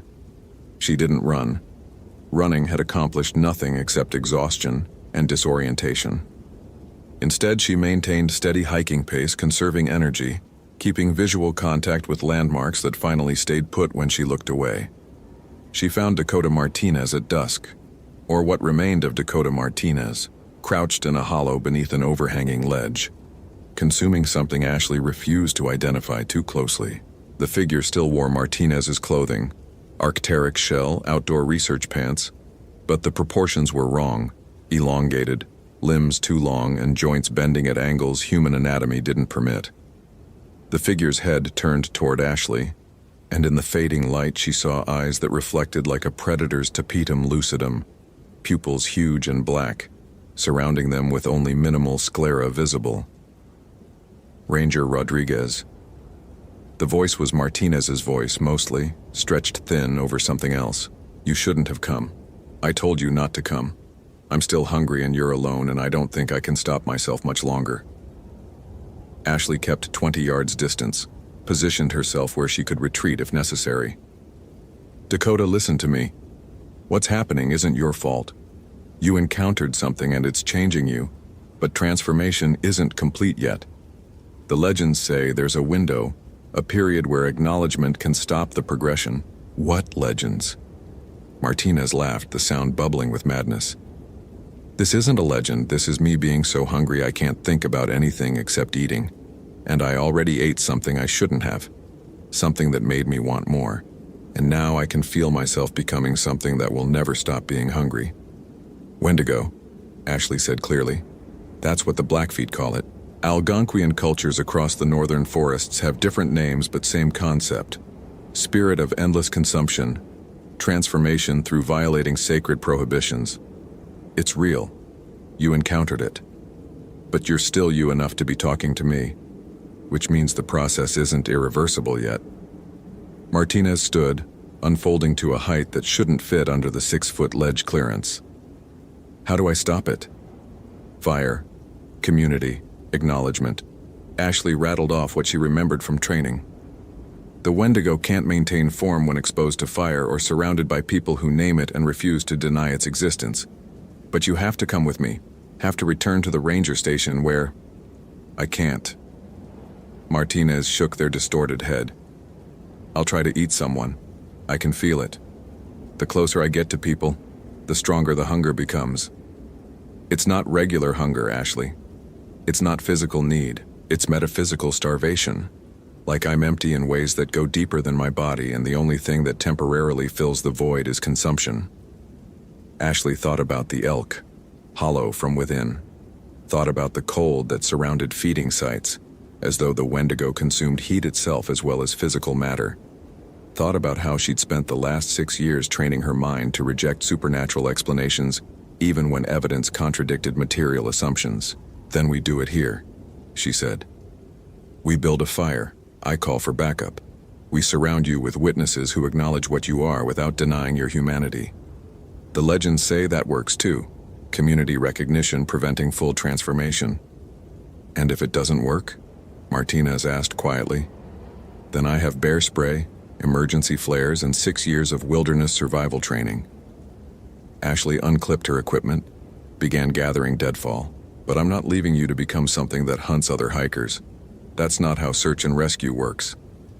She built the fire methodically, using ferro rod and natural tinder, creating a sustainable burn rather than flashy flames.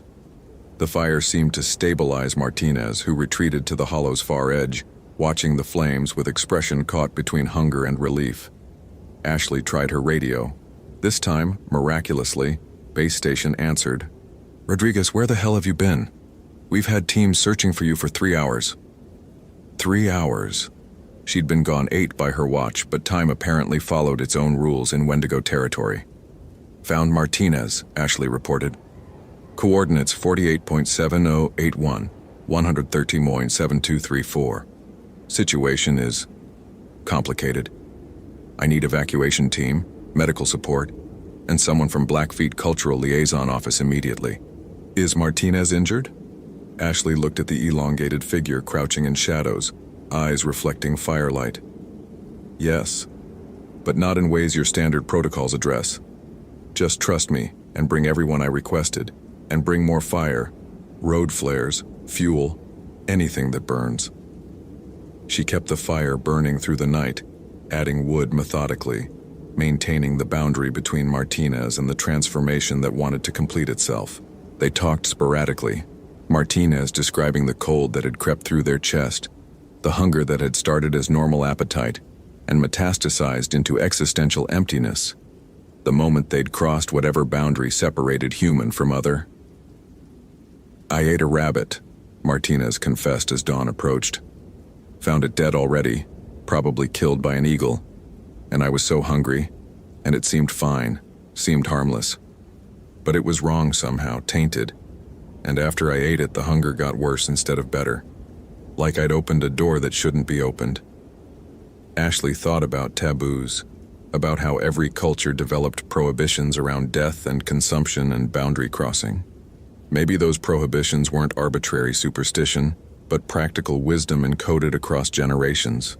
Warning systems that said, here there be monsters if you violate these specific rules. The rescue team arrived at 6:40 hours. Paramedics, rangers, and critically, an elderly Blackfeet woman named Mary Talks to Sky who listened to Ashley's explanation without skepticism or dismissal. Witikow, Mary confirmed, looking at Martinez with sad recognition. Haven't seen this in 20 years, but it happens sometimes when people forget why the old rules exist. The rabbit was placed as bait, and you took it, and now the spirit has hold of you. Can it be stopped? Martinez asked desperately. Yes, but it's not comfortable. Mary began pulling items from her bag. Sweetgrass, sage, something that might have been tobacco. You have to starve it. Completely. No food until the hunger breaks and releases you. Usually 3 days if the transformation is caught early. 3 days. Ashley watched Martinez's gaunt face, saw the desperation there, the knowledge that 3 days of absolute starvation while something consumed you from inside would be torture. But Martinez nodded. Do it. Whatever it takes. I don't want to become something that hunts people. They evacuated Martinez by helicopter, transferred to a secure medical facility where the official explanation was severe hypothermia with psychological complications. Mary Talks to Sky went along, conducting ceremonies that hospital staff tolerated with uncomfortable politeness. Ashley filed her report, knowing it would be heavily edited before entering official records. The true account, Wendigo transformation prevented through traditional knowledge that her scientific training had almost caused her to reject, would remain in classified files where it couldn't challenge institutional assumptions about reality's nature. Dakota Martinez recovered after 4 days, the hunger breaking as Mary had predicted. Transformation reversing once feeding stopped long enough to starve the spirit rather than the body. The official explanation remained hypothermia and temporary psychosis. Everyone pretended to believe it. Ashley returned to duty after 3 days mandatory leave. She resumed patrols, resumed search and rescue, resumed her work protecting visitors from the wilderness's natural dangers. But she walked differently through the forest now, more carefully, more respectfully, with awareness that her scientific education explained most phenomena most of the time, but not all phenomena all the time. That indigenous knowledge wasn't quaint folklore but functional field guide to dangers her culture had deliberately forgotten. She carried traditional offerings now, tobacco, sage, and left them at certain sites where the forest felt different, where the boundaries between ordinary and extraordinary wore thin. The other rangers noticed but didn't comment, and Ashley didn't explain. Some lessons couldn't be taught through academic training. Some truth required direct experience, required confrontation with impossibility, required the humility to acknowledge that your worldview might have gaps where ancient wisdom still applied. She never found the hollow elk carcass when she returned to document it. The site showed no evidence of disturbed remains, no temperature inversions, nothing but ordinary forest doing ordinary forest things. But Ashley knew what she'd seen, knew what Dakota Martinez had almost become, knew that scientific skepticism, taken too far, became its own form of dangerous ignorance. And sometimes, on quiet patrols when the forest went too silent and the temperature dropped without meteorological cause, Ashley heard breathing in the distance. Slow, patient, hungry. She acknowledged it, named it, refused to pretend everything was explainable through materialist frameworks, and the breathing always retreated, having heard the only thing it really wanted, someone willing to admit it was real. Hope you felt genuine terror. If you appreciate authentic horror rooted in real folklore, consider following for more stories. Which moment scared you most? Share your theory about what happened.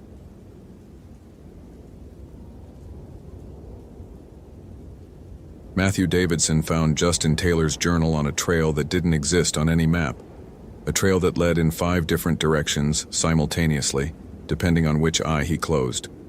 He'd been a ranger at Olympic National Park for 8 years, long enough to know every documented path through the Enchanted Valley, long enough to have memorized the elevation changes, the creek crossings, the places where the trail forked and rejoined. This wasn't one of them. This trail appeared between 2 lodgepole pines that Matthew had photographed just 3 months ago for a park survey. Trees that had stood exactly 18 inches apart, too narrow for any passage. Now they framed an opening wide enough to walk through, and beyond them stretched a path worn smooth by what looked like decades of foot traffic. The journal lay in the exact center of the trail, spine up, pages fluttering in wind that Matthew couldn't feel on his own skin. He checked his Garmin eTrex 30. The coordinates placed him at 47.8234 degree N, 123.4521 degree in W, precisely where he should be according to his search grid. The elevation read 2,847 feet. Everything normal.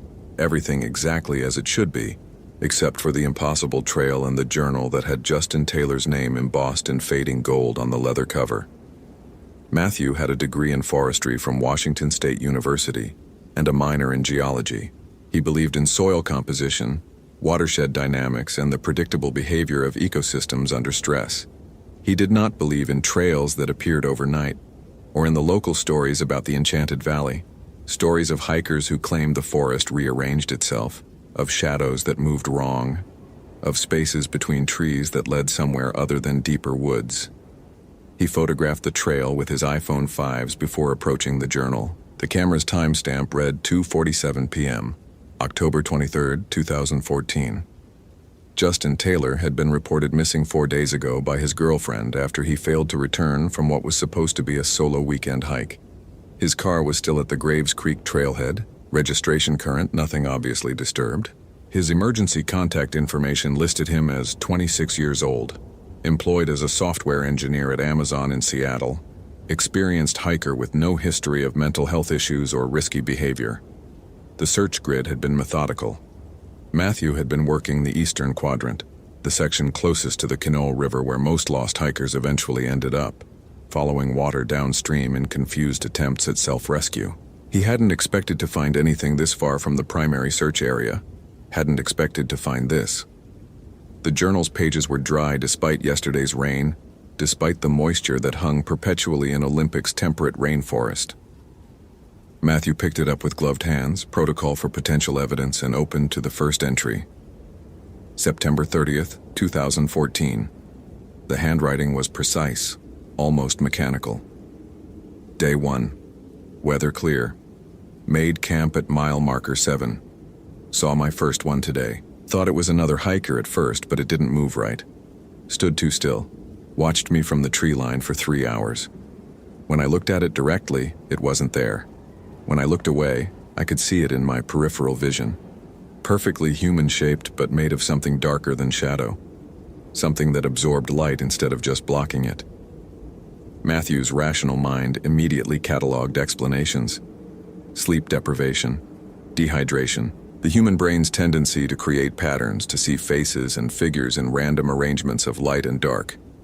He flipped forward, scanning entries. October 2nd. They're following me. Counted 7 distinct ones today. They never come closer than 30 feet, but they're always there just at the edge of where I can't quite see them clearly. Started marking trees to make sure I'm not walking in circles. The marks keep disappearing. October 5th. Found another hiker's pack. Old. Maybe from the 80s based on the style. Name tag said Robert Morrison. Looked him up on my phone before the battery died. Missing since 1987. Last seen on the Enchanted Valley Trail. They found his campsite but never found him. I think I know why. I think he's still here. I think they all are. October 8th. The trail is changing. I've been hiking for 8 days, but I'm still in the Enchanted Valley. Should have reached the ranger station days ago. Every time I check my map, the landmarks are in different places. The river runs uphill for 3 miles, then falls in a waterfall that shouldn't exist. My compass spins. My GPS shows my location jumping randomly. Sometimes I'm in Washington, sometimes Alaska, sometimes nowhere that has coordinates. Last night I heard voices. Not the shadow people, they don't make sound, but other voices, human voices, screaming. The final entry was dated October 18th, 5 days ago. The handwriting had deteriorated into barely legible scrawl. They're not shadows, they're gaps, places where reality stops. I understand now. This isn't the forest. This is what's underneath. This is what's always been underneath. The trails we follow are just skin stretched over something vast and hollow. I can see the tears now. See where the skin is thin. They're widening. I think they want me to come through. I think I'm going to. I think I have to. Maybe on the other side, directions make sense again. Matthew closed the journal and looked up. The impossible trail was gone. He stood between 2 lodgepole pines exactly 18 inches apart, no room for passage, just the regular forest continuing in all directions. His Garmin still read the same coordinates. The timestamp on his phone confirmed only 3 minutes had passed since he'd photographed the trail. 3 minutes during which he'd read 9 journal entries spanning 18 days. He keyed his Motorola radio. Davidson to base. I found evidence related to the Taylor search. Requesting additional units at my coordinates. Static answered. Not the normal radio static of interference, but something that sounded almost like breathing. Deep and slow and coming from multiple directions simultaneously. Matthew adjusted the frequency. Tried again. Same result. He checked his phone. No service, which was normal for this elevation. But the signal bars were doing something abnormal, flickering between 0 and full and displaying numbers that didn't match any carrier standard. A shadow moved at the corner of his vision. Matthew turned his head quickly. the rational part of his brain cataloging what he saw. Nothing. Just trees and undergrowth and the normal play of light through canopy. But when he looked away, focused on his radio, the shadow was there again in his peripheral awareness, human-shaped, standing 15 feet away, perfectly still in a way that nothing alive should be still, with an absolute motionlessness that violated the micro-movements of breathing, of heartbeat, of blood flow. He forced himself to stare directly at the spot. Empty forest. He looked away. The shadow was closer now. 10 feet, still at the edge of his peripheral vision, still impossible to see when he looked directly at it. Matthew's heartbeat accelerated despite his conscious attempts to control it. Adrenaline dumped into his bloodstream, triggering fight-or-flight responses that his prefrontal cortex tried to override with rational analysis. This was a trick of perception, an artifact of the brain's visual processing system, which constructed reality from incomplete data and filled gaps with expectation. The journal had primed him to see what Justin Taylor had seen. Suggestion was powerful. Stress created hallucination. But the shadow moved again when Matthew turned to retrieve his pack, moved with impossible speed to stand directly behind where his head had been, close enough now that he could see, or thought he could see, the way light bent around it. Not blocked or reflected, but actively consumed, pulled inward toward some center that wasn't quite located in three-dimensional space. Matthew walked, kept his eyes forward, navigated by memory and the trail markers he knew were real. His GPS guided him back toward base camp, the coordinates updating normally now. He didn't look at his peripheral vision, refused to acknowledge what might or might not be following. By the time he reached the ranger station 2 hours later, the sun had dropped behind the Olympic Mountains, and the forest had filled with the thick gray twilight that preceded full darkness. 3 other rangers were gathered around the communications desk, all of them looking at the same thing Matthew had been avoiding thinking about for the past hour. The wall map showing the search grid. Ranger Lisa Hoffman spoke first. "We have a problem."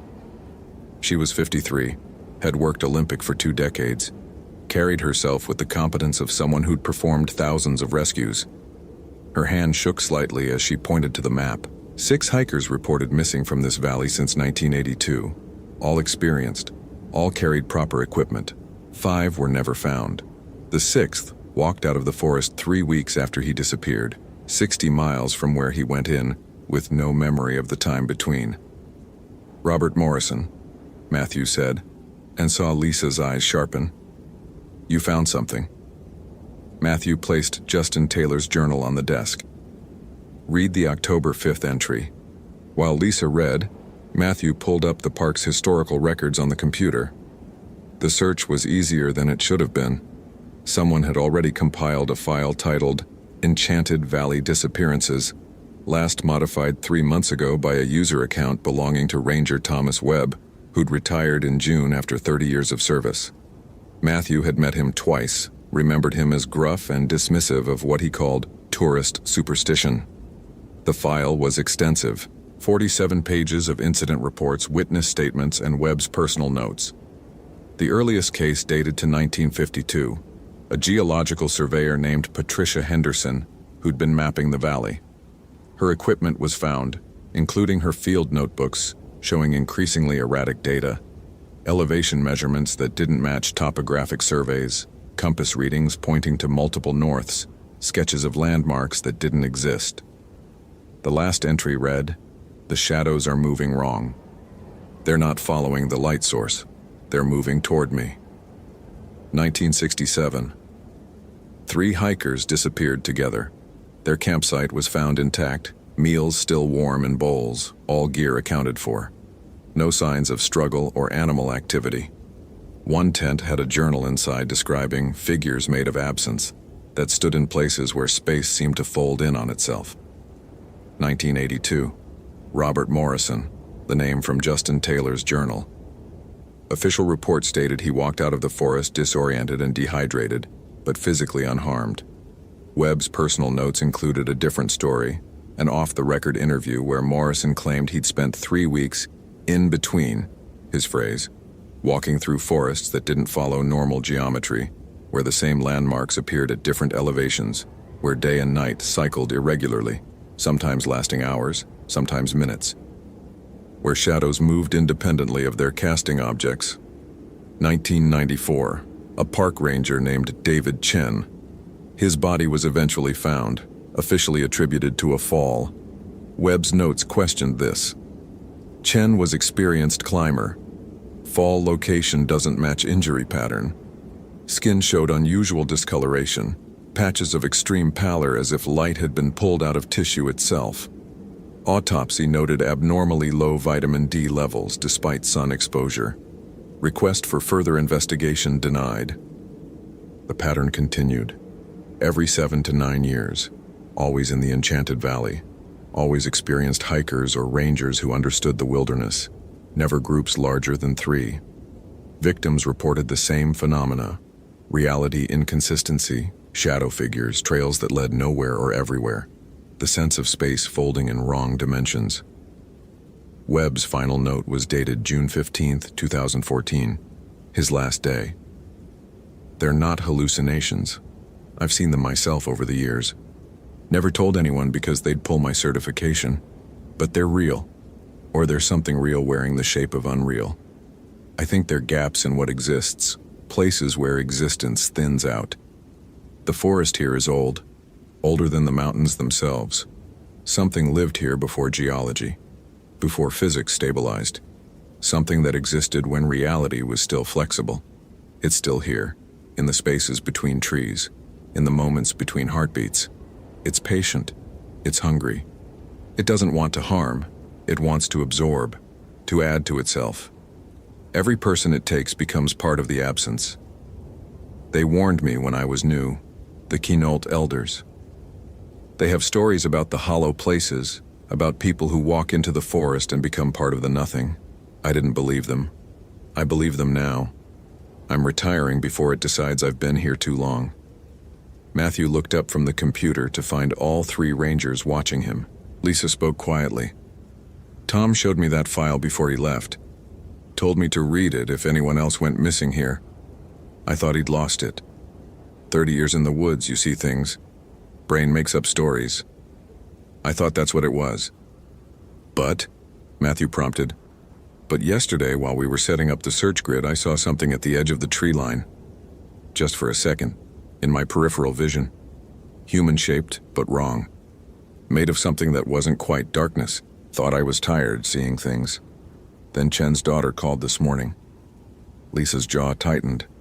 She's been researching her father's death. Has questions about the autopsy. Wants to know why no one investigated the witness statements from other rangers who claimed they saw shadow figures near where her father died. The radio crackled. All 4 rangers turned to stare at it. Through the static came a voice, thin, distant, fractured, as if traveling through layers of interference. Davidson, can you help me? The trail keeps, they're everywhere, can't tell which, real. Matthew grabbed the handset. Justin Taylor, if you can hear me, stay where you are. Mark your location and stay put. Tried, but markers disappear, think I'm underneath, can see the tears. Reality is so thin here, you have to, before they...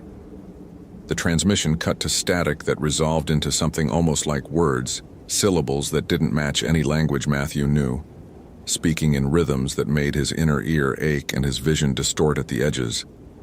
He switched off the radio. The silence felt almost worse than the sound. We need to pull the search, Lisa said. Scrub it completely. Tell the girlfriend we found no evidence, close the case, wait for him to walk out like Morrison did. If he walks out, another ranger added. Morrison was lucky, or unlucky, depending on how you look at it.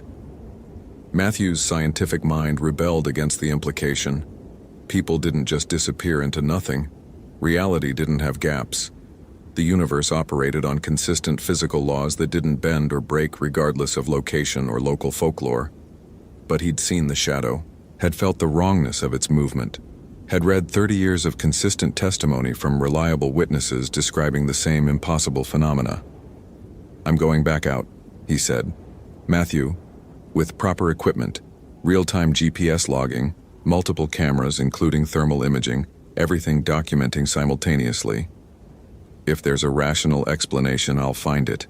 If there isn't, He stopped, didn't finish the sentence because finishing it required accepting premises his education had trained him to reject.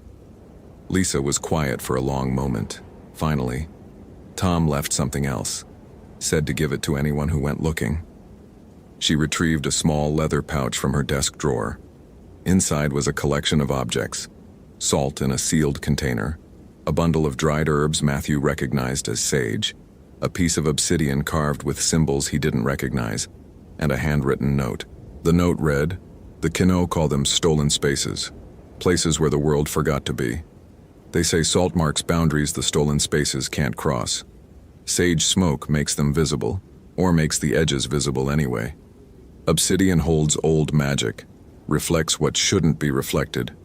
Don't know if any of it works. Don't know if anything works. But if you're reading this, you're going in anyway. So take it. And Matthew, if you're the one reading this, I'm not surprised. You're like me. You need to understand, that need will kill you if you're not careful. Or it will make you see things you can't unsee. Same thing, maybe." Matthew pocketed the pouch. "I need to prep. Leaving at first light." He didn't sleep that night. Instead, he spread the contents of Justin Taylor's journal across his bunk, photographing each page, analyzing the progression of entries. The handwriting deteriorated not just in neatness but in fundamental consistency. Letters that changed size mid-word, lines that curved impossibly around the page margins, a final entry whose text seemed to shift slightly every time Matthew looked away and back again, as if the words themselves couldn't decide what they wanted to say. At 3 a.m., Matthew opened the park's personnel files and cross-referenced names with the disappearance cases, found connections that made his hands cold. Patricia Henderson, the 1952 surveyor, had been Thomas Webb's grandmother. The name had been buried in files because she'd married and changed it. Webb had grown up hearing stories about his grandmother who'd walked into Olympic and never came out, who'd left notebooks filled with impossible data that the family kept in an attic somewhere, treated as evidence of mental decline rather than accurate observation. David Chen's incident report included a detail that hadn't been in Webb's notes. 3 days before his death, Chen had reported equipment malfunctions, compass failures, GPS showing him in impossible locations, once placing him in Seattle while he was demonstrably standing at 4,000 feet elevation in the park. He'd attributed it to magnetic anomalies. The report had been dismissed as equipment failure. Every disappearance followed the same pattern: initial contact with shadow phenomena, then equipment malfunctions, then the victim walking into areas where reality seemed unstable, finally vanishing into spaces that shouldn't exist. Matthew's scientific training screamed against the implications, but his pattern recognition couldn't ignore them. This wasn't random. This was systematic. Something in the Enchanted Valley was hunting. Had been hunting for decades, using a method that left almost no evidence because it removed people from causality itself. Dawn came gray and thick with mist. Matthew loaded his pack with standard search equipment plus additions. 3 smartphones with different GPS software, a GoPro camera set to continuous recording, a thermal imaging scope borrowed from the Wildlife Observation Program, Webb's leather pouch, and a laminated print of the 1890 Geological Survey map showing the valley before modern trails were established. The early geology was interesting. The Enchanted Valley sat in a formation where 3 separate tectonic events had created a junction of rock types that normally wouldn't be adjacent: ancient seafloor, volcanic intrusion, and glacial deposit. The angles didn't match standard geological models. Whoever had surveyed it had noted spatial anomalies suggesting errors in measurement equipment and recommended additional study that apparently never happened. Matthew hiked alone, following the search grid to the coordinates where he'd found Justin's journal. The forest was quiet. Wrong kind of quiet. Birds should have been active at dawn, but he heard nothing except his own footsteps and breathing. The mist clung lower than it should, pooling in valleys and between trees, never dispersing despite the morning thermals that should have lifted it.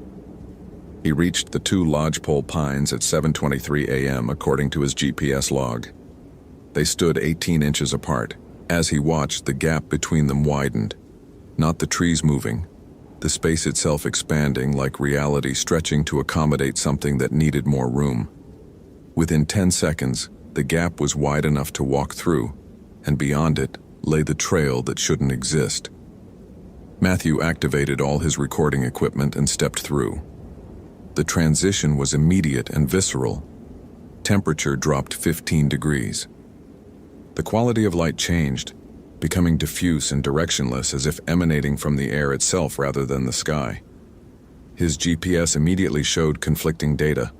One phone placed him at his starting coordinates, another showed him 3 miles north, the third displayed coordinates that didn't exist, numbers too large for terrestrial latitude and longitude.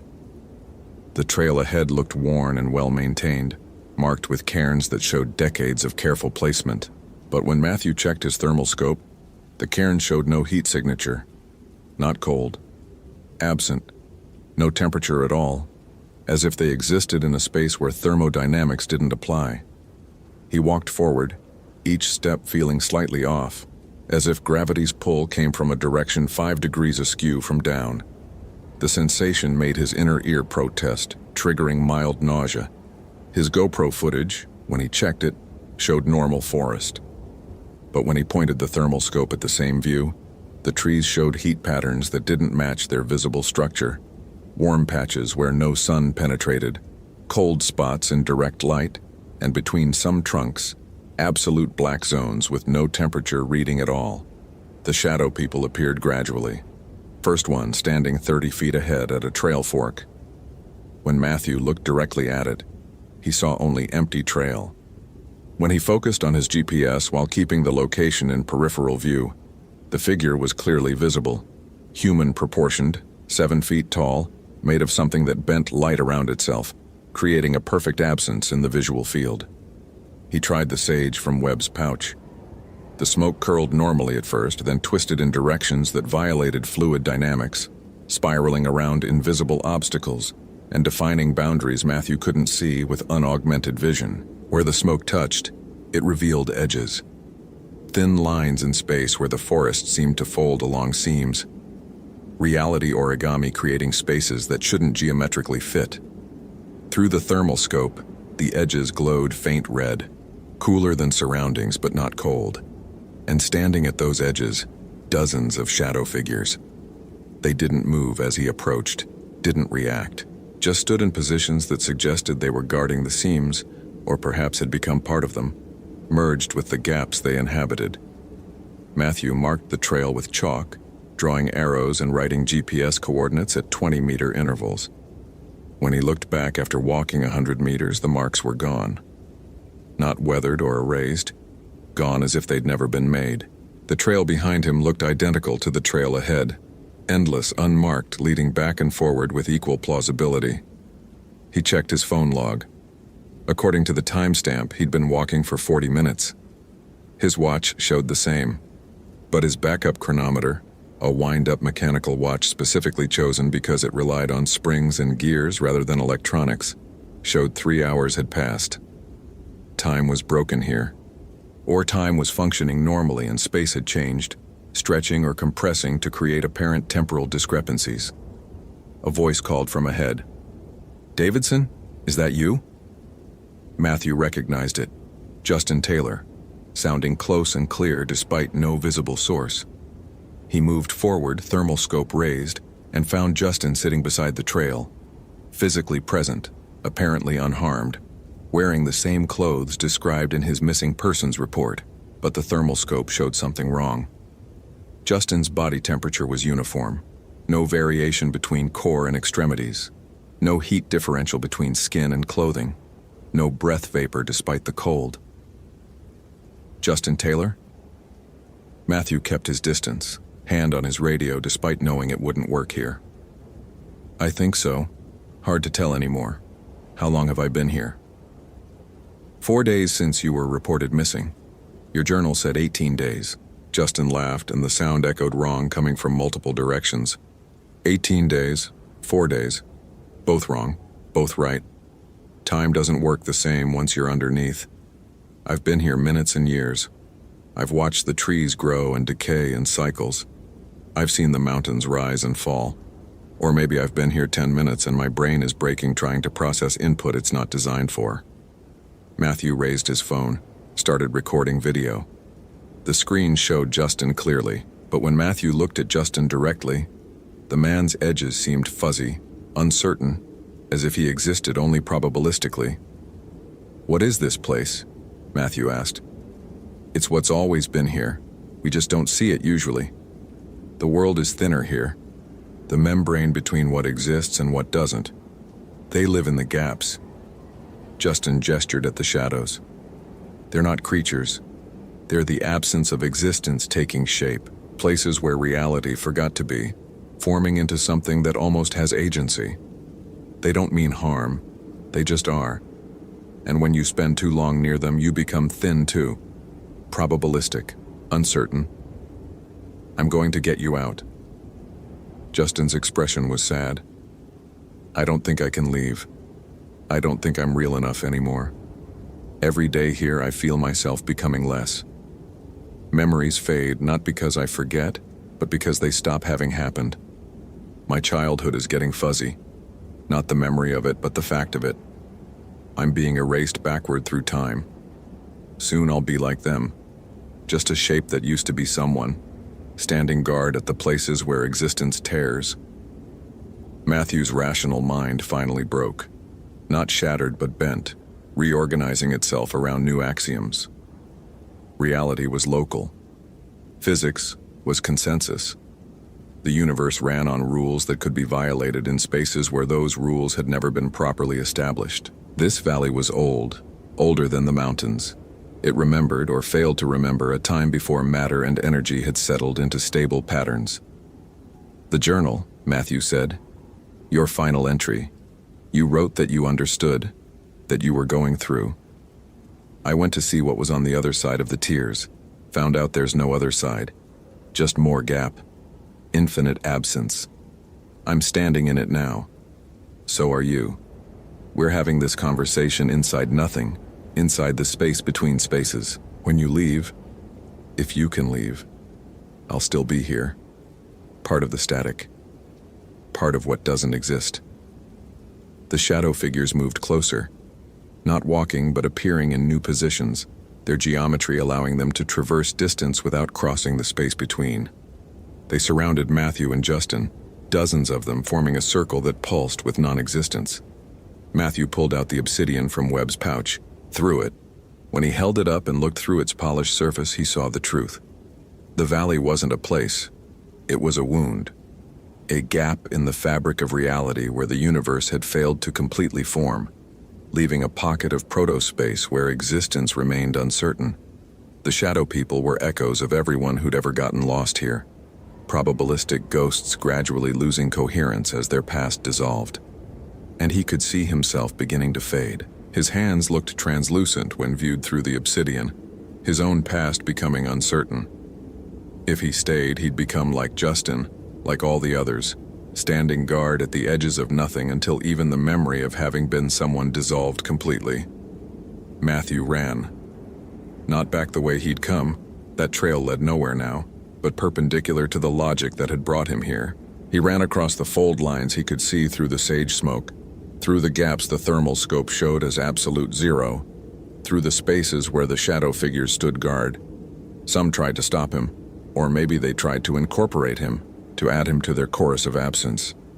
He felt their touch like cold fire, like the sensation of limbs falling asleep and waking up simultaneously, like the moment between existing and not. He broke through. The transition was violent. Gravity reasserted itself with full force, dropping him to his knees. Temperature surged back to normal. His ears popped as air pressure stabilized. All 3 GPS units on his phones locked onto the same coordinates: 47.8234 degree N, 123.4521 degree W, the same position where he'd entered. Matthew looked at his watch. 7:24 a.m. 1 minute had passed. His mechanical chronometer showed 2:13 p.m., 7 hours in a space that had lasted 1 minute. His GoPro had recorded nothing. The video jumped from him stepping between the pines to him stumbling back through with no frames captured in between. But his body knew. His muscles ached from hours of hiking. His water supply was depleted, and in his hand, he held something that hadn't been there before. A small object made of the same material as the shadow figures, solid absence given form. It was cold beyond any physical cold, pulling heat from his palm without itself warming. Behind him, the gap between the lodgepole pines narrowed to 18 inches. Through that gap, barely visible, Matthew saw Justin Taylor standing motionless among the shadow figures, watching, already becoming translucent, already forgetting he'd ever been real. Matthew radioed base. This time it worked. Davidson to station. No sign of Taylor. Recommend closing active search. I don't think we'll find him. The official report attributed Justin Taylor's disappearance to the same causes as others before him. Lost. Succumbed to elements. Body likely displaced by predation or water. Case closed pending discovery of remains. Matthew didn't write about what he'd actually found. Didn't mention the spaces between spaces or the shadow figures or Justin's transformation into uncertainty. Instead, he filed Thomas Webb's documentation under historical interest and archived the leather pouch in his personal locker. But he kept the object he'd brought back, the piece of solid absence. At night, he'd hold it and feel its impossible cold, and through it he could see himself becoming slightly translucent, his own existence growing uncertain. He'd spent too long in the gap. Part of him was still there, would always be there, standing at the edges with the others. Sometimes on patrol, Matthew saw figures at the edge of his vision, shadow-shaped, watching. He never looked directly at them, didn't need to. He understood now what they were. Not monsters or ghosts, but echoes of people who'd walked too close to where reality ended, who'd seen the tears in existence and couldn't unsee them. The Enchanted Valley continued to claim hikers.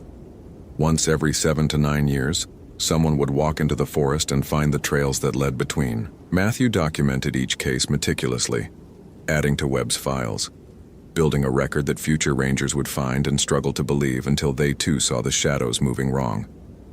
And late at night, when Matthew's reflection in the mirror looked too thin, too uncertain, he wondered if he was still in the forest.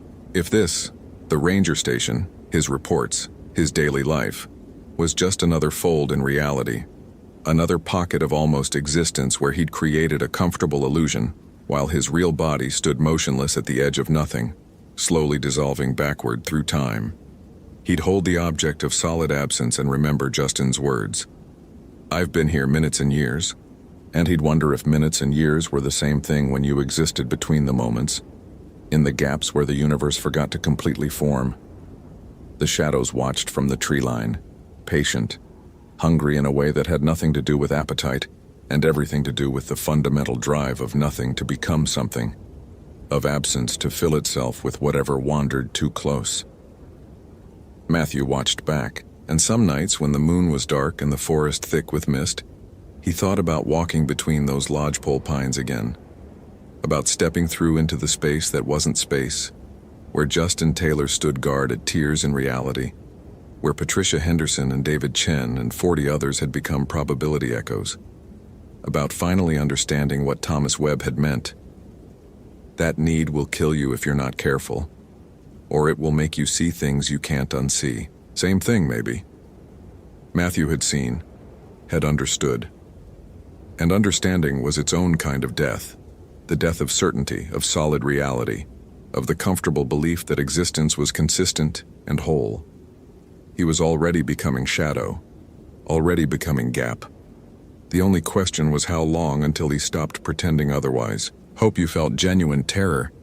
If you appreciate authentic horror rooted in real folklore, consider following for more stories. Which moment scared you most? Share your theory about what happened.